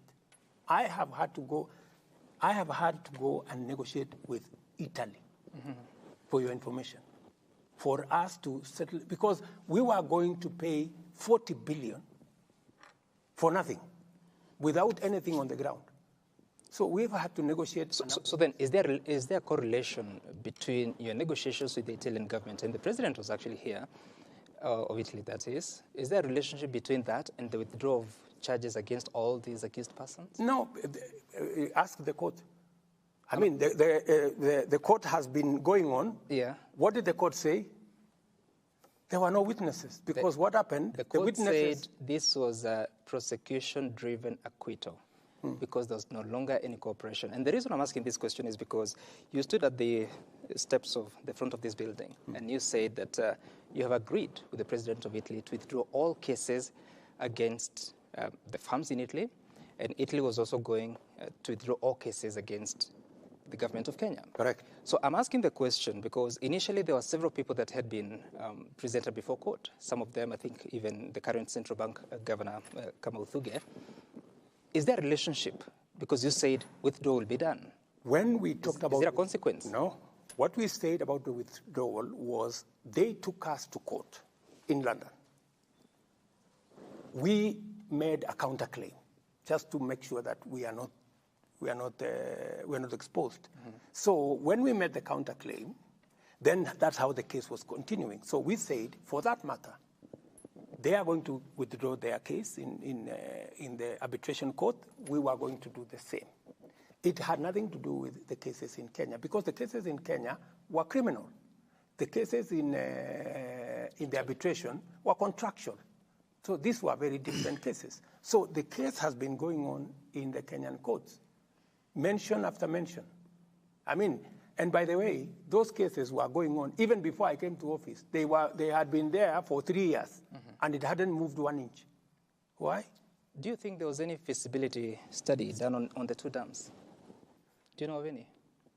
That is now for you to determine. No, I'm asking because, you. I mean, you have all the information, because you know that there was supposed to be a feasibility. No, you must be having the information. I don't have the information. You're the president of Kenya. You should be having What's their feasibility study? What I can tell you is that that contract of Kimwaren and Aror was signed with other contracts, similar contracts, in the front of State House here, in the presence of the president then. I wasn't even there. And that's what I'm asking. Those contracts were signed. That's what I'm asking you. Are you aware of any feasibility study for the two? I am aware that the contracts were as legitimate as they were signed. Okay. They were signed before two heads of government at that point in time. So, and if there was any problem with them, it should have come out in court. The reason I'm asking that is because you then, I don't know, should I conclude that you don't have any information of any feasibility study? Because if there was none, then that is contrary to procurement laws. If you know that there was none, I'm asking, I don't know. No, if you don't know, why are you asking? I'm asking you. No, if you don't know, why are you making an assertion on something that you don't know? I've asked you a question. What I can tell you is that, to the best of my knowledge, by the time contracts are progressed to a place where it is signed before a head of state, that those contracts should have met every condition. And your predecessor found there was no feasibility study. If he found out that there was no feasibility study, then he should have prosecuted the matter in the way it should have been. Which happened. People were taken to court. And then where did we end up with the contract? We end up with the government of Kenya. Mheshimiwa Rais, Just on that issue, kindly. And if it went to court for 3 years, why didn't it progress? So we are looking at it even. And the president then was in office. Why didn't it progress for 3 years?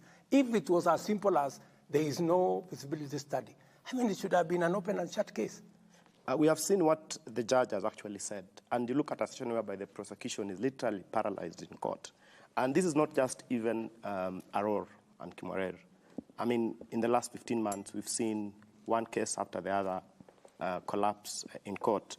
And this is keeping Kenyans thinking. Yes, you came in and said at that time corruption was being weaponized. But now there's a feeling that now the law enforcers actually, it's a situation whereby there's protectionism instead of now the exact opposite of what was happening then.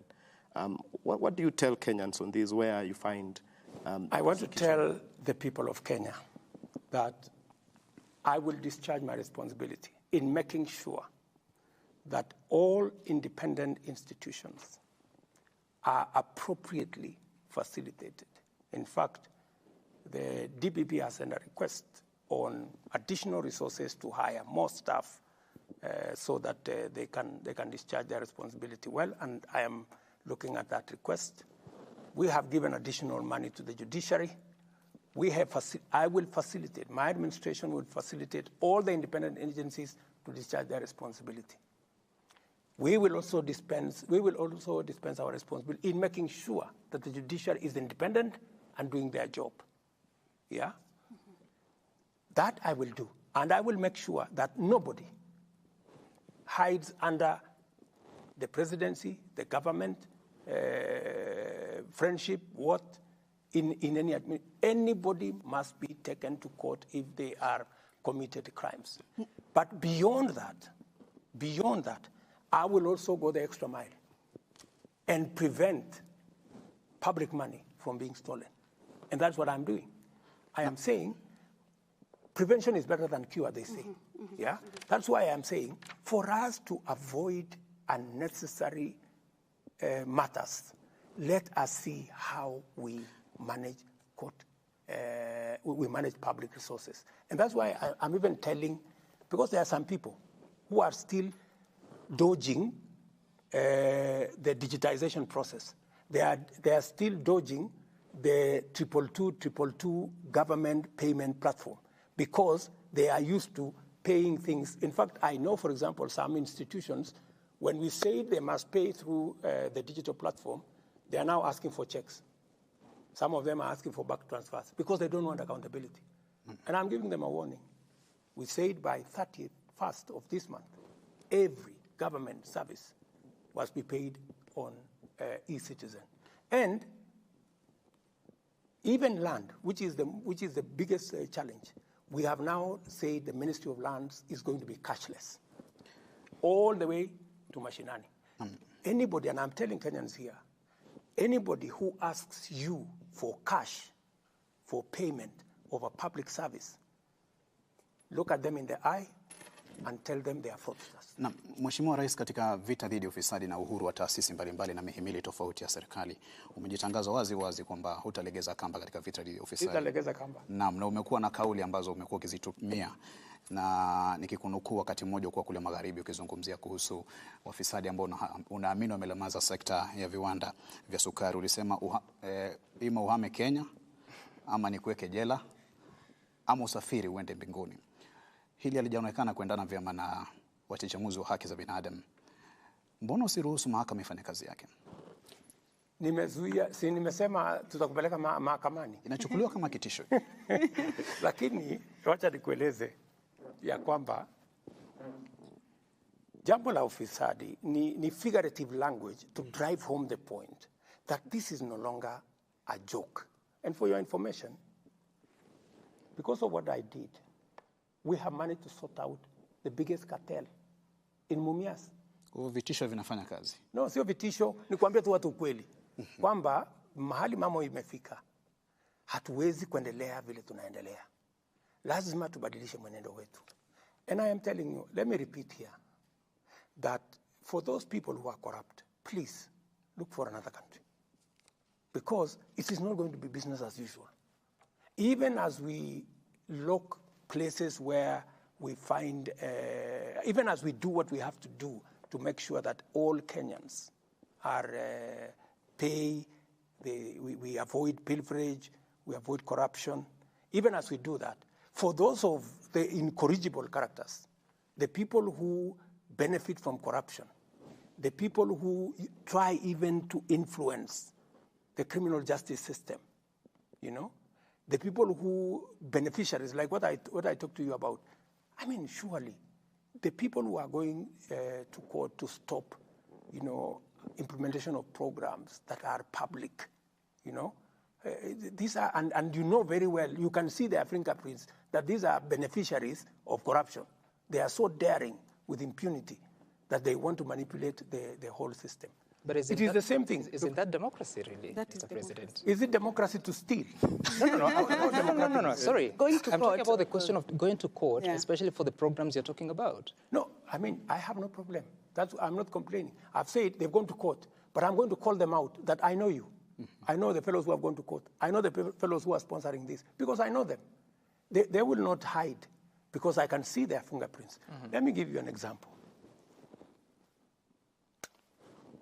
I told the people of Kenya that we need to increase our savings as a percentage of our GDP, that we are doing very badly. Countries like China are at 55%. We are at 12%, right? How do we build our savings? You know, there are characters who went to court to say, let us continue paying 200 shillings, you know? And then Kenya is rated among the last countries on age-old poverty, you know? Because if you save 200 shillings, Bwana Wafula, how much money, surely? We have so many people, and that is how we do not have a pool of resources in Kenya that we can use to drive our own development. That's why we go borrowing left, right, and center. So we went to court, right? They went to court. I mean, we passed the law 2014. They went to court. They stole the thing 9 years, imagine, taking us from one courtroom to another. Then I called them and I told them, look at me in the eye, my friends. You have to stop this shit. You have to stop, you have to stop this nonsense. Yeah, it cannot continue like this, right? And they realized that I was not joking, you know? So we agreed on an out-of-court settlement because they knew very well that they were beneficiaries of this whole conundrum. What has happened? Just let me tell you. We have wasted 9 years. What has happened today is that we were collecting about 1.3 billion at NSSF. Today, we are collecting 6.5 billion every month at NSSF. We are going to double, Sam, we are going to double the amount of money in our savings in the next 4 years, just as I told the country. You know, that is transformative. But it has taken some, you know, tough engagement with corrupt people, right? You know, telling them it cannot continue like this. And I know when I believe this is the right thing, I go out of my way. Because, you know, I have been elected by ordinary people. They cannot do what I can do. They have given me the opportunity to do it for them. Right. So that we can begin even, the moment we have savings, we can even begin to reduce interest rates because we are talking about our own money. Right. We're not looking for money from other countries. Mr. President. This is how we're going to transform Kenya. Mr. President, it's been 2 hours. My water is drained. Please sip yours as we transition to the next conversation, which is on governance issues, and Grace is going to take us through that. Right, Mr. President, and this is basically point blank. Are you concerned about the performance of some of the people working under you, in particular cabinet secretaries? We saw you say that some CSs and PSs are clueless about their dockets some time back this year. And there was this report released by TIFA just about 2 days ago, which placed some 5 CSs at the bottom. And unfortunately, these 5 are part or are at the heart of Kenya's economy. Energy CS was at the bottom.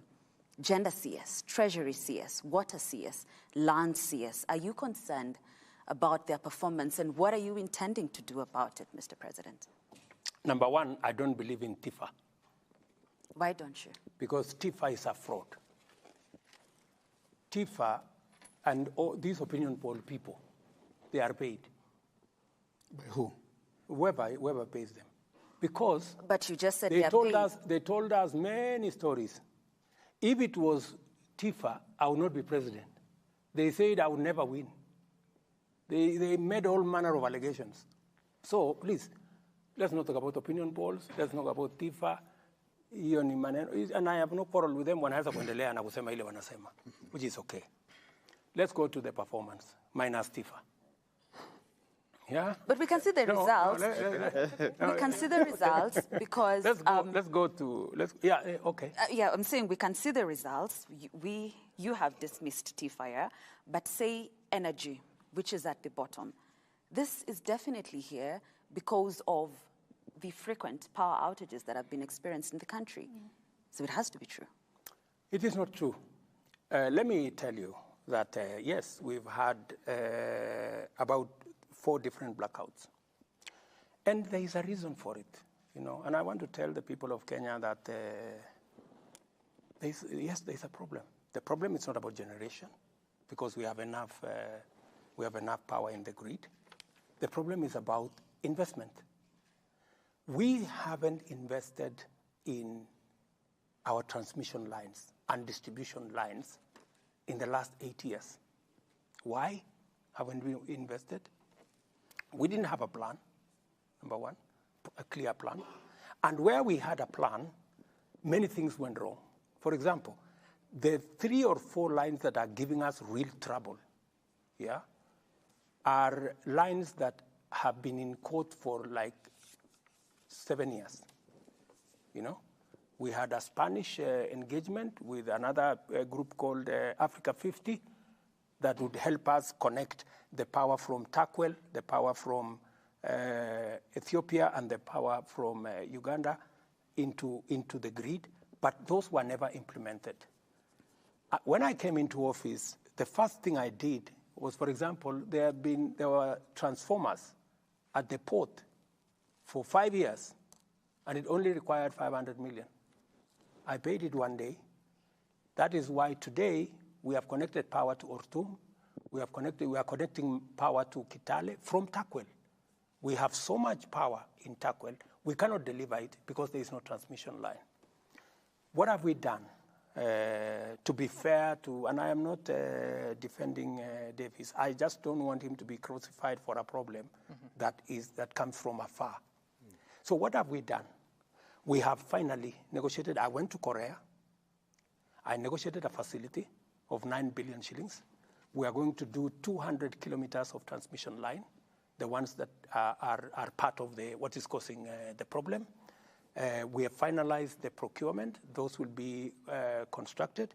We've also decided that because we do not have sufficient resources, we are going to work with the private sector. So we have another 8 lines, a total of 607 kilometers of transmission line that we have concessioned to a private sector for them to build the lines. And because we already have the law on wheeling charge, they will construct the lines, we will pay them as they transport our power.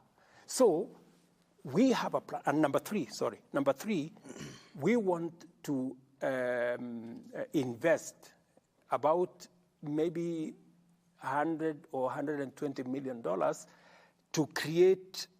to island the supply of power, so that we will create about 5 zones. We already have 4 in place in terms of design, so that if there is a problem with power in one corner, it doesn't shut out the whole country, so that we isolate different places. It was supposed to be a factor of investment. And why is this the case, Sam? Just to, what we have done in the last 10 years, we have increased the number of people we are supplying electricity to from 2.3 million households to 9.4 million households. There should have been a commensurate investment to make sure that the transmission lines are strong enough to deliver power. So that was the gap. But Mr. President, the bigger question is about yourself. You spoke to the nation. I think you are swearing in, was it CSs or who were you swearing in? And you said that you have a challenge with some of your cabinet secretaries and principal secretaries. There's certain things they do not know. In fact, you know more than they do. They do. I say, how much of that is still a problem? How much, when I said that, I was telling my CSS that read. If you remember the context, I told them, look, read briefs, understand your subject, understand your ministry, be on top of it. Because the moment I know more than you do about your ministry, then there is a problem, right? That was the context on. Has it changed? And what we have done concurrently, is we've had retreats of a cabinet. Yeah. We had one in Laikipia. We had another one recently. We are having one in February, just to make sure that we hem in everybody so that we are all aligned in the same direction. I want to tell you that many ministers, many PSS are now on the rhythm. They now understand where we want to go. And going back to what my sister said. Grace. Grace. What Grace said. There is all that around, because the economy is difficult. So you will find people saying this must be the man who is causing problems. We have a problem with the energy. Then it is easy to blame the minister. But let me say a broader thing, in this context, that to be able to move forward as a country, there are three important things that we must do. Number one, we must control debt. Number two, we must control expenditure. And number three, we must find revenue. We must find revenue. Yes, I have gone out of my way, and I think we have a handle on debt. Mm-hmm. We're managing debt. Many Kenyans today are paying taxes. I am making sure that through digitization, we manage to collect as much as possible, and it is not lost. I know it is painful on some on Kenyans that they've had to pay more, but this is temporary, and this is work in progress. We are going to see how to improve that. The third most important thing, which is important to me, is how we control expenditure. Apart from cutting down on excesses, we also need to look at opportunities. Do you know that we have 287 agencies of government, parastatals and companies? 287. How much do I spend on these agencies every year? 250 billion. Yeah. If I could save 50, 60, 70 billion from these organizations, I would do a lot more, and I would not be pushing more people in the tax direction. And that is why we changed the law to facilitate privatization, to facilitate strategic investment, to facilitate merger of some companies, and to facilitate closure of some. Let me give you an example, because many people have been asking, so why does the government want to sell, this company and this company and this company and this company? Taxpayers' money is being used to support many of these companies. Let me give you an example. I know many people are very sentimental about KICC. We said we want to privatize KICC. Let me explain to the people of Kenya. KICC is an iconic building. It is the center of the city. All of us, including myself. When I came first to Nairobi, I came to that photograph place where we are holding KICC at the top. And that will continue. People will continue taking photographs at KICC. But that's not why KICC was not built. That was not why KICC was built. It was not built for photographs. It was built as a national asset. Let me tell the people of Kenya, KICC today is valued at 30 billion, right? How much money do we get from KICC? Last year we got 29 million. The other year we got, I think, 40 million. How much? 40 million. What a waste, you know? Because it is being managed inefficiently. I had to put 1.8 billion shillings to make it usable for Africa Climate Summit. Just imagine. So what I'm saying is, instead of having KICC as an office block, you know, the whole of that KICC there has offices of this person and that person, they are paying nothing. Right. Yeah? Why don't we transform KICC for it to become the international conference center that it was built to be? Right. Right? So when you... Just wait, the international conference center. And you know how much money we should be making from KICC if it is worth 30 billion? Even nominally, we should be getting 3 billion shillings a year. How much are we getting? We are not getting 3 billion. We are getting 29 million. But Mr. President... This is an asset of Kenya. Mr. President... this is a property of the that question about Kenya. privatization of KICC, for instance, of course, there's work that has to be done, public participation, people give their views, and Correct. eventually the decision is made. So is the intention to sell it all, or is it a portion of it? The intention is to commercialize. The intention is to have a mechanism, a strategic investor, so that we need to make it a true conference facility. And if we make it a truly conference facility, it will give us more than 3 billion shillings a year. Today, we are getting 29 million. If you ask any ordinary Kenyan, would we rather continue getting 29 million, would we do a strategic investment that would give us 3 or 4 or 5? Kwa hivyo kumaanisha, Mheshimiwa Rais, changamoto inayoikumba KICC imepita ufahamu wa kuweza kwa serikali kuweza kuihakikisha kwamba inapata kile inachofaa kupata mpaka mnakwenda katika mkondo wa kuiprivatize. Good question, my dear sister. KICC was not built yesterday. It's been there all these years. It has not happened in all the governments that came before me, right? And this is why I am proposing what I am proposing, so that we have a different, exactly answering your question. Wale hawakufanya, mimi nataka kufanya. I want to change KICC so that it makes money. Give me a chance to change KICC so that it makes money.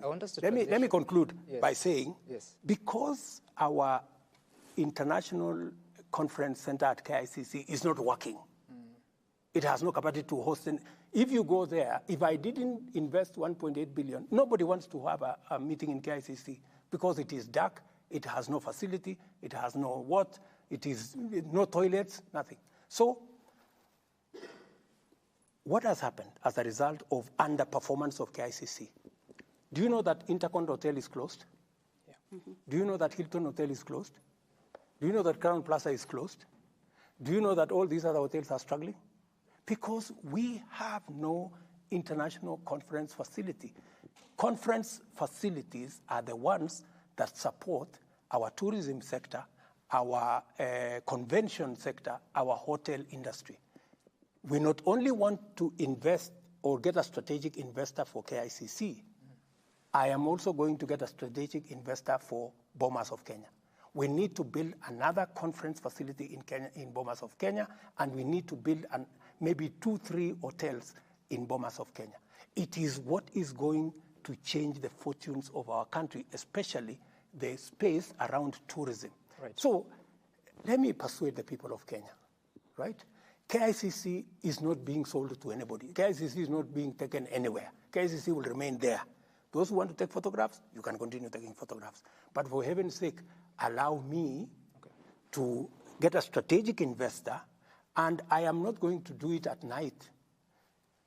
In fact, many people have been saying maybe we change the law to make it easy for government property to be disposed. That's not true. The reason why the former law was changed is because since 2005, or is it 2009 when it was implemented, we have not privatized a single thing because it was convoluted and it never went anywhere. Let me give you, Mr. President. benefits. Allow me, because this is a very important thing to me. Yes, so this is so when we said we want to commercialize KICC, there are companies, Grace, there are companies like Postbank. Every morning when we open Postbank, we lose 3 million. In the last 5 years, we have lost 1 billion shillings every year. How much? 1 billion shillings every year.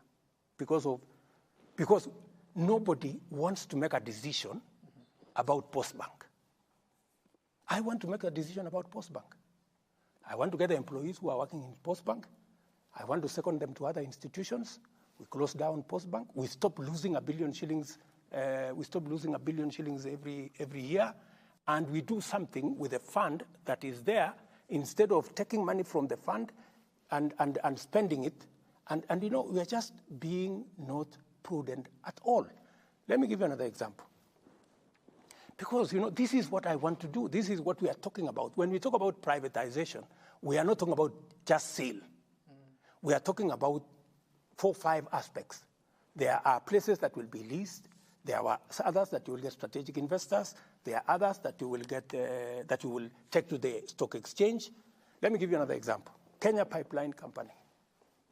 Kenya Pipeline Company is a company that is worth 300 billion Kenya shillings. How much? 300 billion. 300 billion. How much money are the people of Kenya getting from Kenya Pipeline? I think it is only once or twice that we have gotten 1 billion a year. Otherwise, we get 200 million, we get 300 million. This company, Kenya Pipeline, should be giving the people of Kenya 30 billion shillings every year. So is it mismanagement or? No, it is just strategic thinking that is not there. And that is what I want to do. Okay. It is just strategic thinking. What of KCC? I'll come back there. What we need to do is, there are people who still that mentality, mali ya serikali si mali ya mtu. No. Mali ya serikali is our collective property, and it has to be managed well. And I have a responsibility to the people of Kenya that it is managed well, and I intend to manage it well. What have I done? I have changed policy. I brought the policy, because it is in my manifesto. I brought policy to cabinet. We said we need to change what we call government-owned enterprise policy. Ownership policy. As an owner, every shareholder demands money for their shares. We are the shareholders. We demand money from the companies that are owned by government. So what do we need to do, for example, in Kenya Pipeline? Right. Kenya Pipeline, there is nothing strategic about Kenya Pipeline. This is just a transporter or fuel. That's all. It's a matatu for fuel. So what we need to do, first I have told them this year, they must give us a dividend of 5 billion this year. And they're going to give it. Because I have told them, you have to stop all these shenanigans. This is public asset. We cannot be taxing Kenyans when there is an asset here that should be giving us So money. how do you arrive at that target Of? 5 billion? It is the initial money, but it should actually be 30 billion every year, because any economist will tell you if your asset is this much, 10%, even if you were to, because if we were to sell Kenya Pipeline at 300 billion, we would get 300 billion, put it in a fixed deposit, we earn 30 billion every year. And yet we have the money sitting inside there. Okay. So let me conclude. Let me conclude by saying. Please. Let me conclude by saying this. And I'm sorry, I have to explain to the people of Kenya some of the things that are being, misconstrued to mean that we are not being prudent. I brought policy and I said, we are going to make sure that every government asset gives money to the shareholder, the government of Kenya, so that we look for additional revenue because we cannot borrow. We have pushed Kenya enough on taxes.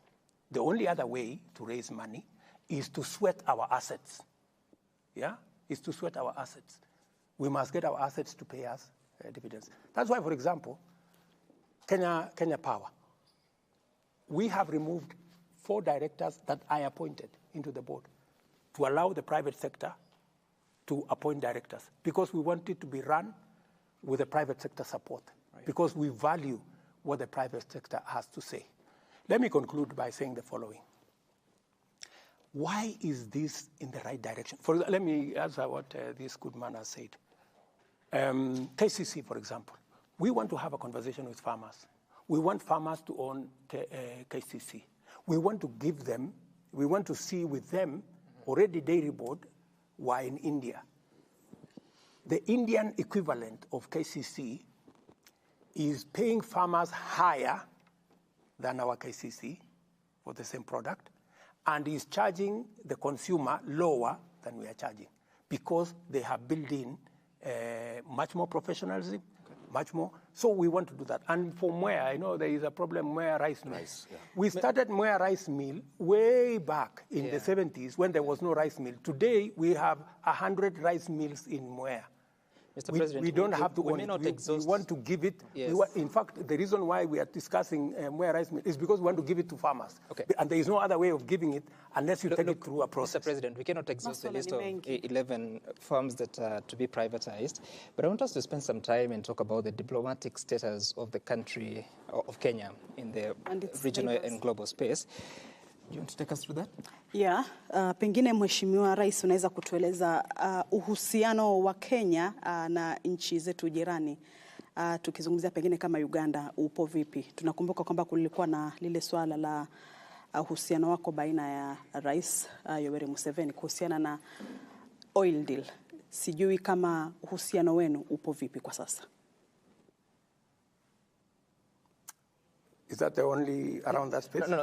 I can ask the question about is about Tanzania. Yeah, right okay. now, Yeah, I think you need to ask all of exactly. this. Of late, we've not seen there's Mama Samia kiasi pia amekuwa kirusharusha maneno kuhusiana na namna taifa letu linavyoendeshwa na kadhalika, jambo ambalo tunatuuliza. Juzi umesema unakuja na visa free Kenya, watu watakuwa naingia. Je, katika muungano wetu pia wa Afrika Mashariki protocols zinasemaje kuhusiana na kauli ambayo ilitoa pamoja na uhusiano wa jumuiya? There are also concerns on a Jamhuri Day, the notable absence of Yoweri Museveni, Samia Suluhu Hassan, Paul Kagame, Evariste Ndayishimiye as part of that. Okay, let me start with yours. Do they normally attend our Jamhuri Day? No. So, I mean, how do you ask about absence of somebody who normally is not? Were they invited? We didn't invite them. And they came, some of the people came just because we are East Africans. Do I attend the national days of the other countries? I don't. So does that mean that there's a problem? No. So let's leave that one there. Number 2, the relationship between Museveni and myself are perfect. The relationship between Kenya and Tanzania is perfect. The relationship between Kenya and Tanzania is perfect. On the visa issue, today, forget about my announcement, you don't need a visa to go to Tanzania. Neither do you need a visa to go to any country in East Africa. So the fact that we are actually formalizing what is already in place. So there is no contradiction between our visa-free and that. But let me say one more thing, if you allow me. I've answered that one quickly so that you can allow me to say something else. Let me say this, because, let me tell you, the economy is very important to me. And that's why I want us to spend time there a bit. The economy is very important to me. I have told you that we need to raise revenue. Why am I targeting raising revenue from our assets? Look, for the example, Safaricom. Safaricom was a small department in telecom. Yeah? What did we do? We took it to privatization. We asked Vodafone to come and invest. We gave them 40%. Then we sold another 25% to the public in Kenya.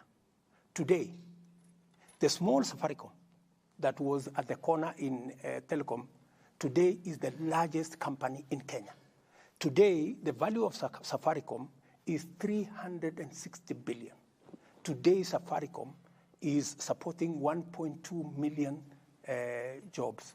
Today, Safaricom has given the government of Kenya, through taxes, in the last 15 years, 1.3 trillion shillings. Today, Safaricom gives government of Kenya 20 billion average every year as dividends. Now, my good brother, that is the value of privatization. A small company has become something. Let me give you another example, KCB. We privatized KCB. It was an underperforming institution then. Then the value of Safaricom, of KCB then was 600 million. That time, in 1988, when it was privatized. What is KCB today? KCB today, its value is about 120 billion at the current rate. 120 billion. It is in 7 countries. It has 12,000 employees. It has 33 million customers. The value of what privatization does. So let us accept as Kenyans that a company like Kenya Pipeline, we can privatize. It will give us money. Mm-hmm. It will give us revenue. Right. We should be able to look at what do we do with the port? What have other countries done? So that we reduce the pressure on taxes because we can raise more revenue by sweating assets that we have. Mr. President, taking you back to the question of the region. Yes. And specifically, President Museveni said that it cannot be that you're going to continue buying oil from brokers. And in fact, there's a change of policy in the Republic of Uganda to an extent that now their eunuch is the one that is going to import fuel. And there are other conversations, I'm sure you've seen them, that they want to go through the central corridor. Of course, it's at the initial stage of those conversations. Is Kenya becoming less attractive, less competitive in the region? And what are we doing to ensure that we continue to enjoy the place we have in a competitive manner? Because the Central Bank of Kenya Governor Kamuthuge has spoken to this question, saying that actually those other countries have better FDIs as we speak. And just because you want to answer those questions in a block, Mr. President, you were in China for many reasons, and Kenyans hope that you will come back with a deal on SGR so that we move away from a situation where our railway ended in the middle of nowhere. And you have Uganda that you need support from, and yet our relationship with our neighbors is becoming a concern if I would According say to that. the media, it's becoming a concern. So did we get something from China? Is Uganda part of the reasons why we didn't get the money to continue our SGR? By the way, we approached China for the continuation of the railway as a package. Before I went to China, I had a conversation with President Museveni, and we agreed on the strategy to extend the railway. By the way, we have a strategy all the way. It is agreed, Kenya, Uganda, DRC, and even Congo-Brazzaville. We've all agreed that that route, we will, all of us, and in fact, before I left China, the president of Congo-Brazzaville went to see the Chinese president with the same request for this SGR. Mm-hmm. So we are all aligned. So, and that tells you that we are good in the region. Your other question was the oil brokers. The oil issue. Yeah. We have agreed with Uganda on what to do. Uganda is a sovereign country. Yeah, they want to they want to control their market. Their market at the moment is being controlled by oil companies in Uganda. They have made a different decision. For us, NOC, which is our national oil company, does not control fuel here because we are a free market. Yeah, fuel is brought by the private sector. Yeah, it is all these marketers that deal with the fuel. In Uganda, that has been the case. But Uganda is a sovereign country. If they decide that government wants to control using UNOC, that is a decision Uganda has made. As Kenya, we want to work, because we are a free market, we want to work with the oil marketing companies. All we do collectively is to source the product collectively, and then it is, so Uganda wants the product to go to UNOC in Uganda, and then UNOC distributes, which is fine by us. Where does it pass? Through what port? Through Mombasa. I think it's the only reasonable, if you look at all numbers, that is the only feasible route. What we have agreed with them is that we will agree on a structure where, using our pipeline, we will need to ration who uses the pipeline, because it is an asset. Don't you think we're losing? Because I think, correct me if I'm wrong, but part of the exports for this country is oil to Uganda, isn't it? So aren't we losing that? Why are we losing? The oil will still go through here. They will still pay the charges they have been paying to go to Uganda. It is not that we have been making money from Uganda. They have been buying their own. They have been buying fuel from the same source as we do. The only thing is that we've been sourcing it together. So in the East African community, is there any conversation that countries like Uganda may choose to use the port in Tanzania? Any country can choose whatever what is financially usable for them. And therefore, what are you doing to ensure that we are competitive so that we don't lose? We are very competitive, I can tell you. In fact, the Kenyan route is the only competitive route to go to Eastern DRC and to go to Uganda. In fact, we are having a conversation with Rwanda because they equally find this route, especially if we can connect from Kisumu across the Lake Victoria. That will even be a shorter route to Rwanda. So, Mr. President, if we have agreed as a region on the railway infrastructure, and really is really important even for the economy, which you are passionate about, then what is the issue? Because first it was bankability of the project, and that was to be solved by the feasibility study. Then second, it was to be the region needed to come on board as a block so that the project can become viable into the long term. So if as a region we are aligned, what is the problem? The challenge that we have now with the railway is twofold. Number one is that our headroom on debt, we cannot borrow anymore. So we have asked China to invest, not to lend us money. Yeah? We are having that conversation. And some of their companies are considering investing their money, instead of us borrowing the money. We are also having a conversation as to what is the timing. You know, when do we want this delivered? So those are the conversations that are going on. As you know, our exposure is on the limit. So we cannot, and I will not, borrow any more money. And I have made that commitment to the people of Kenya. What we can do is we are looking at alternative options. Can we have a public-private partnership that will see China and Chinese companies invest in the pipeline? That is the conversation that we are having. Mheshimiwa, mwisho, kuna swala la DRC hapa. Tuna tatizo lolote taifa la Kenya na DRC? Hatuna matatizo kabisa na nchi jirani ya East Africa ya DRC. DRC wako na uchaguzi. Sisi kama wa Kenya tulienda kuwasaidia katika changamoto walizo nazo kwa mambo ya usalama. Jeshi letu lilienda pale, tukasimamisha vita ambayo ilikuwa inaenda pale, tukiwa pamoja na ndugu zetu wa kutoka Uganda, kutoka Burundi na kutoka South Sudan. Tumefanya kazi hiyo kwa muda wa mwaka mmoja. Baada ya mwaka mmoja, wao wenyewe wamesema ya kwamba wanaona sasa msaada wetu imefika mwisho. Tukakubaliana, tukafanya summit hapa Arusha, tukakubaliana sasa sisi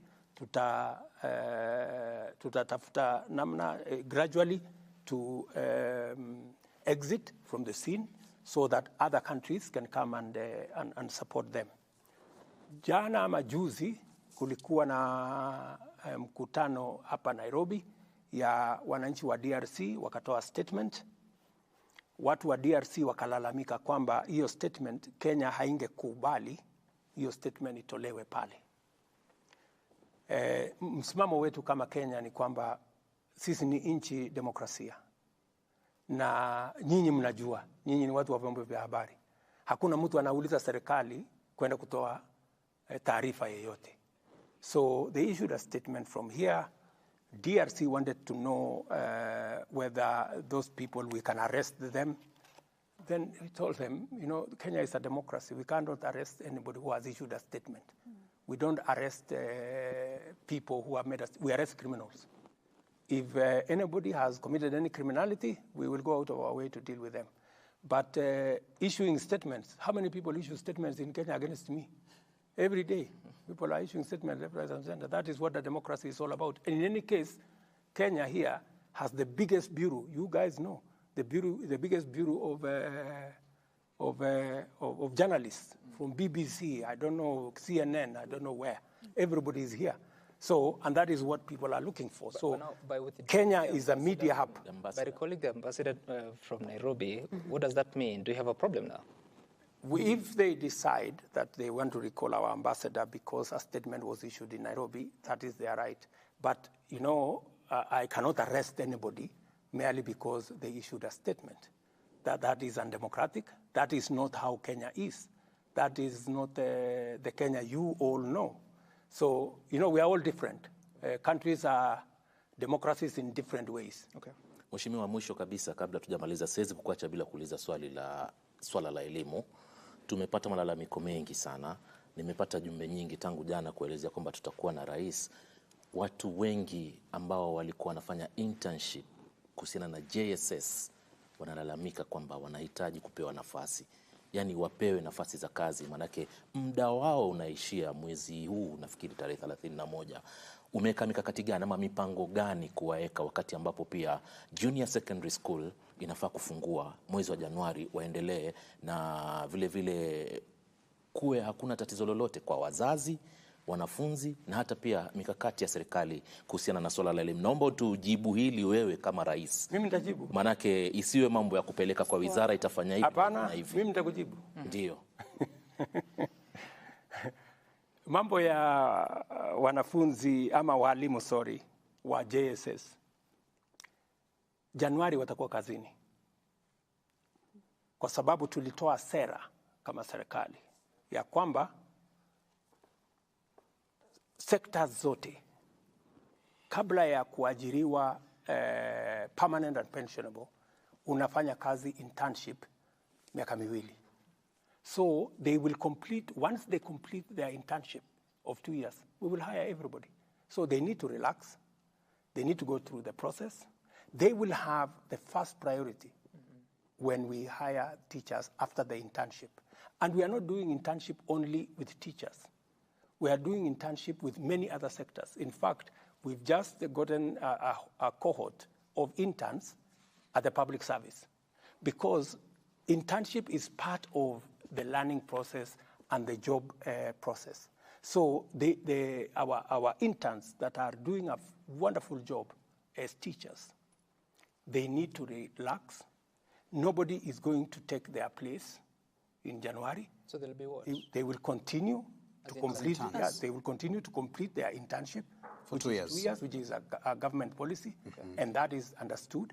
After the 2 years, they will be hired as we absorb others into internship to graduate slowly like that. Okay. Unahakikishia walimu wote 50,000 hivi watapata kandarasi za kudumu baada ya miaka miwili. Correct. Mr. President, we want to wind up, but a lot of conversations and many questions that are coming in, including one who is asking that, back to our earlier conversation about the housing levy and that question of accountability, do you know now how much has been collected from that levy and why it is? I know that I don't have the final figures with me here, but I know we've been collecting ever since the law was passed, and it is on average about around 60 billion shillings or thereabout, plus or minus every month. 60 billion shillings? Every month. Yes. So 60 billion shillings? I think so. I think that's the correct number. So in a year, that would be 60 times 12. What is that? 720 billion? 720. Well, let me not, I don't know whether, no, maybe six, yeah, I think it is, sorry. I think it is about 6 billion, sorry, about 6 billion. So I think every year it is somewhere between 60 and 80 billion every year. Where is that money now? That money is already constructing houses. Under what law? What framework? There is already a framework. Only the court said we fine-tune the framework. That money is already constructing houses under the framework with the Ministry of Housing. That? Some of it is being used by, we've already allocated to National Housing Corporation. And the construction of houses is going full steam across Kenya. We have, by the way, we have 33 sites, active sites going on. I want to ask you to go to Mukuru. We are building 14,000 houses in Mukuru. If you go today to Mukuru, you will not think it is a slum. So you will think it is in Europe. That is being financed by these resources? Yes. Not private investor resources? No, this is being financed by these resources. So if it's 6 billion every month, you're saying 60 to 80 each year? Every year. So how many houses does that construct? It will depend because we are constructing houses of between 400,000 per house. Others will be 1 million.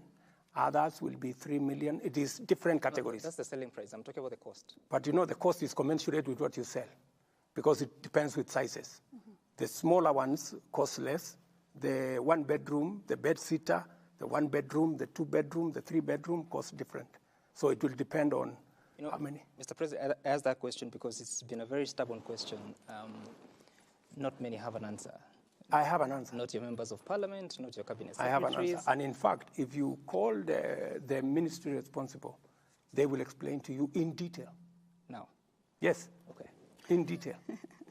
Mr. President, yes. The last question, which I was told to ask you, would be, is there hope? Oh, my goodness. Let me tell you. We are going to change Kenya.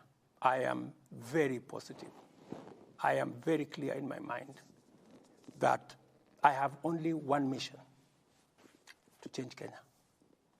And by the way, I have every intention to do it. And I know very well that it's not going to be easy. It's going to be difficult. But it is never too late to do the right thing. You cannot be wrong by doing the right thing. So I intend to transform Kenya. We have always known and wanted to do what we know is right. We know we should create jobs. We know what we need to do to create jobs. We know we should control our expenditure. We know but the thing that has been lacking is somebody to lead the way in doing it. I intend to lead the way in doing it. Mr. President, in changing Kenya. We have to leave it at that. I think that counts for a good closing remark, unless you have anything else to add. No, let me appreciate all you guys, and let me appreciate the people of Kenya. The people of Kenya are a great people. Even in very difficult times, I find a lot of encouraging messages. Many people tell me, we know things are difficult. We know you are having a difficult time, but keep on keeping on, because we know that finally this country will change. And I have every intention to keep it here until Kenya changes. Mr. President, thank you so much for your time. Thank you very much. This has been a conversation with the President of the Republic, President William Samoei Ruto, with representation from different media houses, that is KTN News, TV47, Nation Media Group, K24, KBC, and Citizen TV. Good night, good luck. My name is Sam Gituku. Bye for now.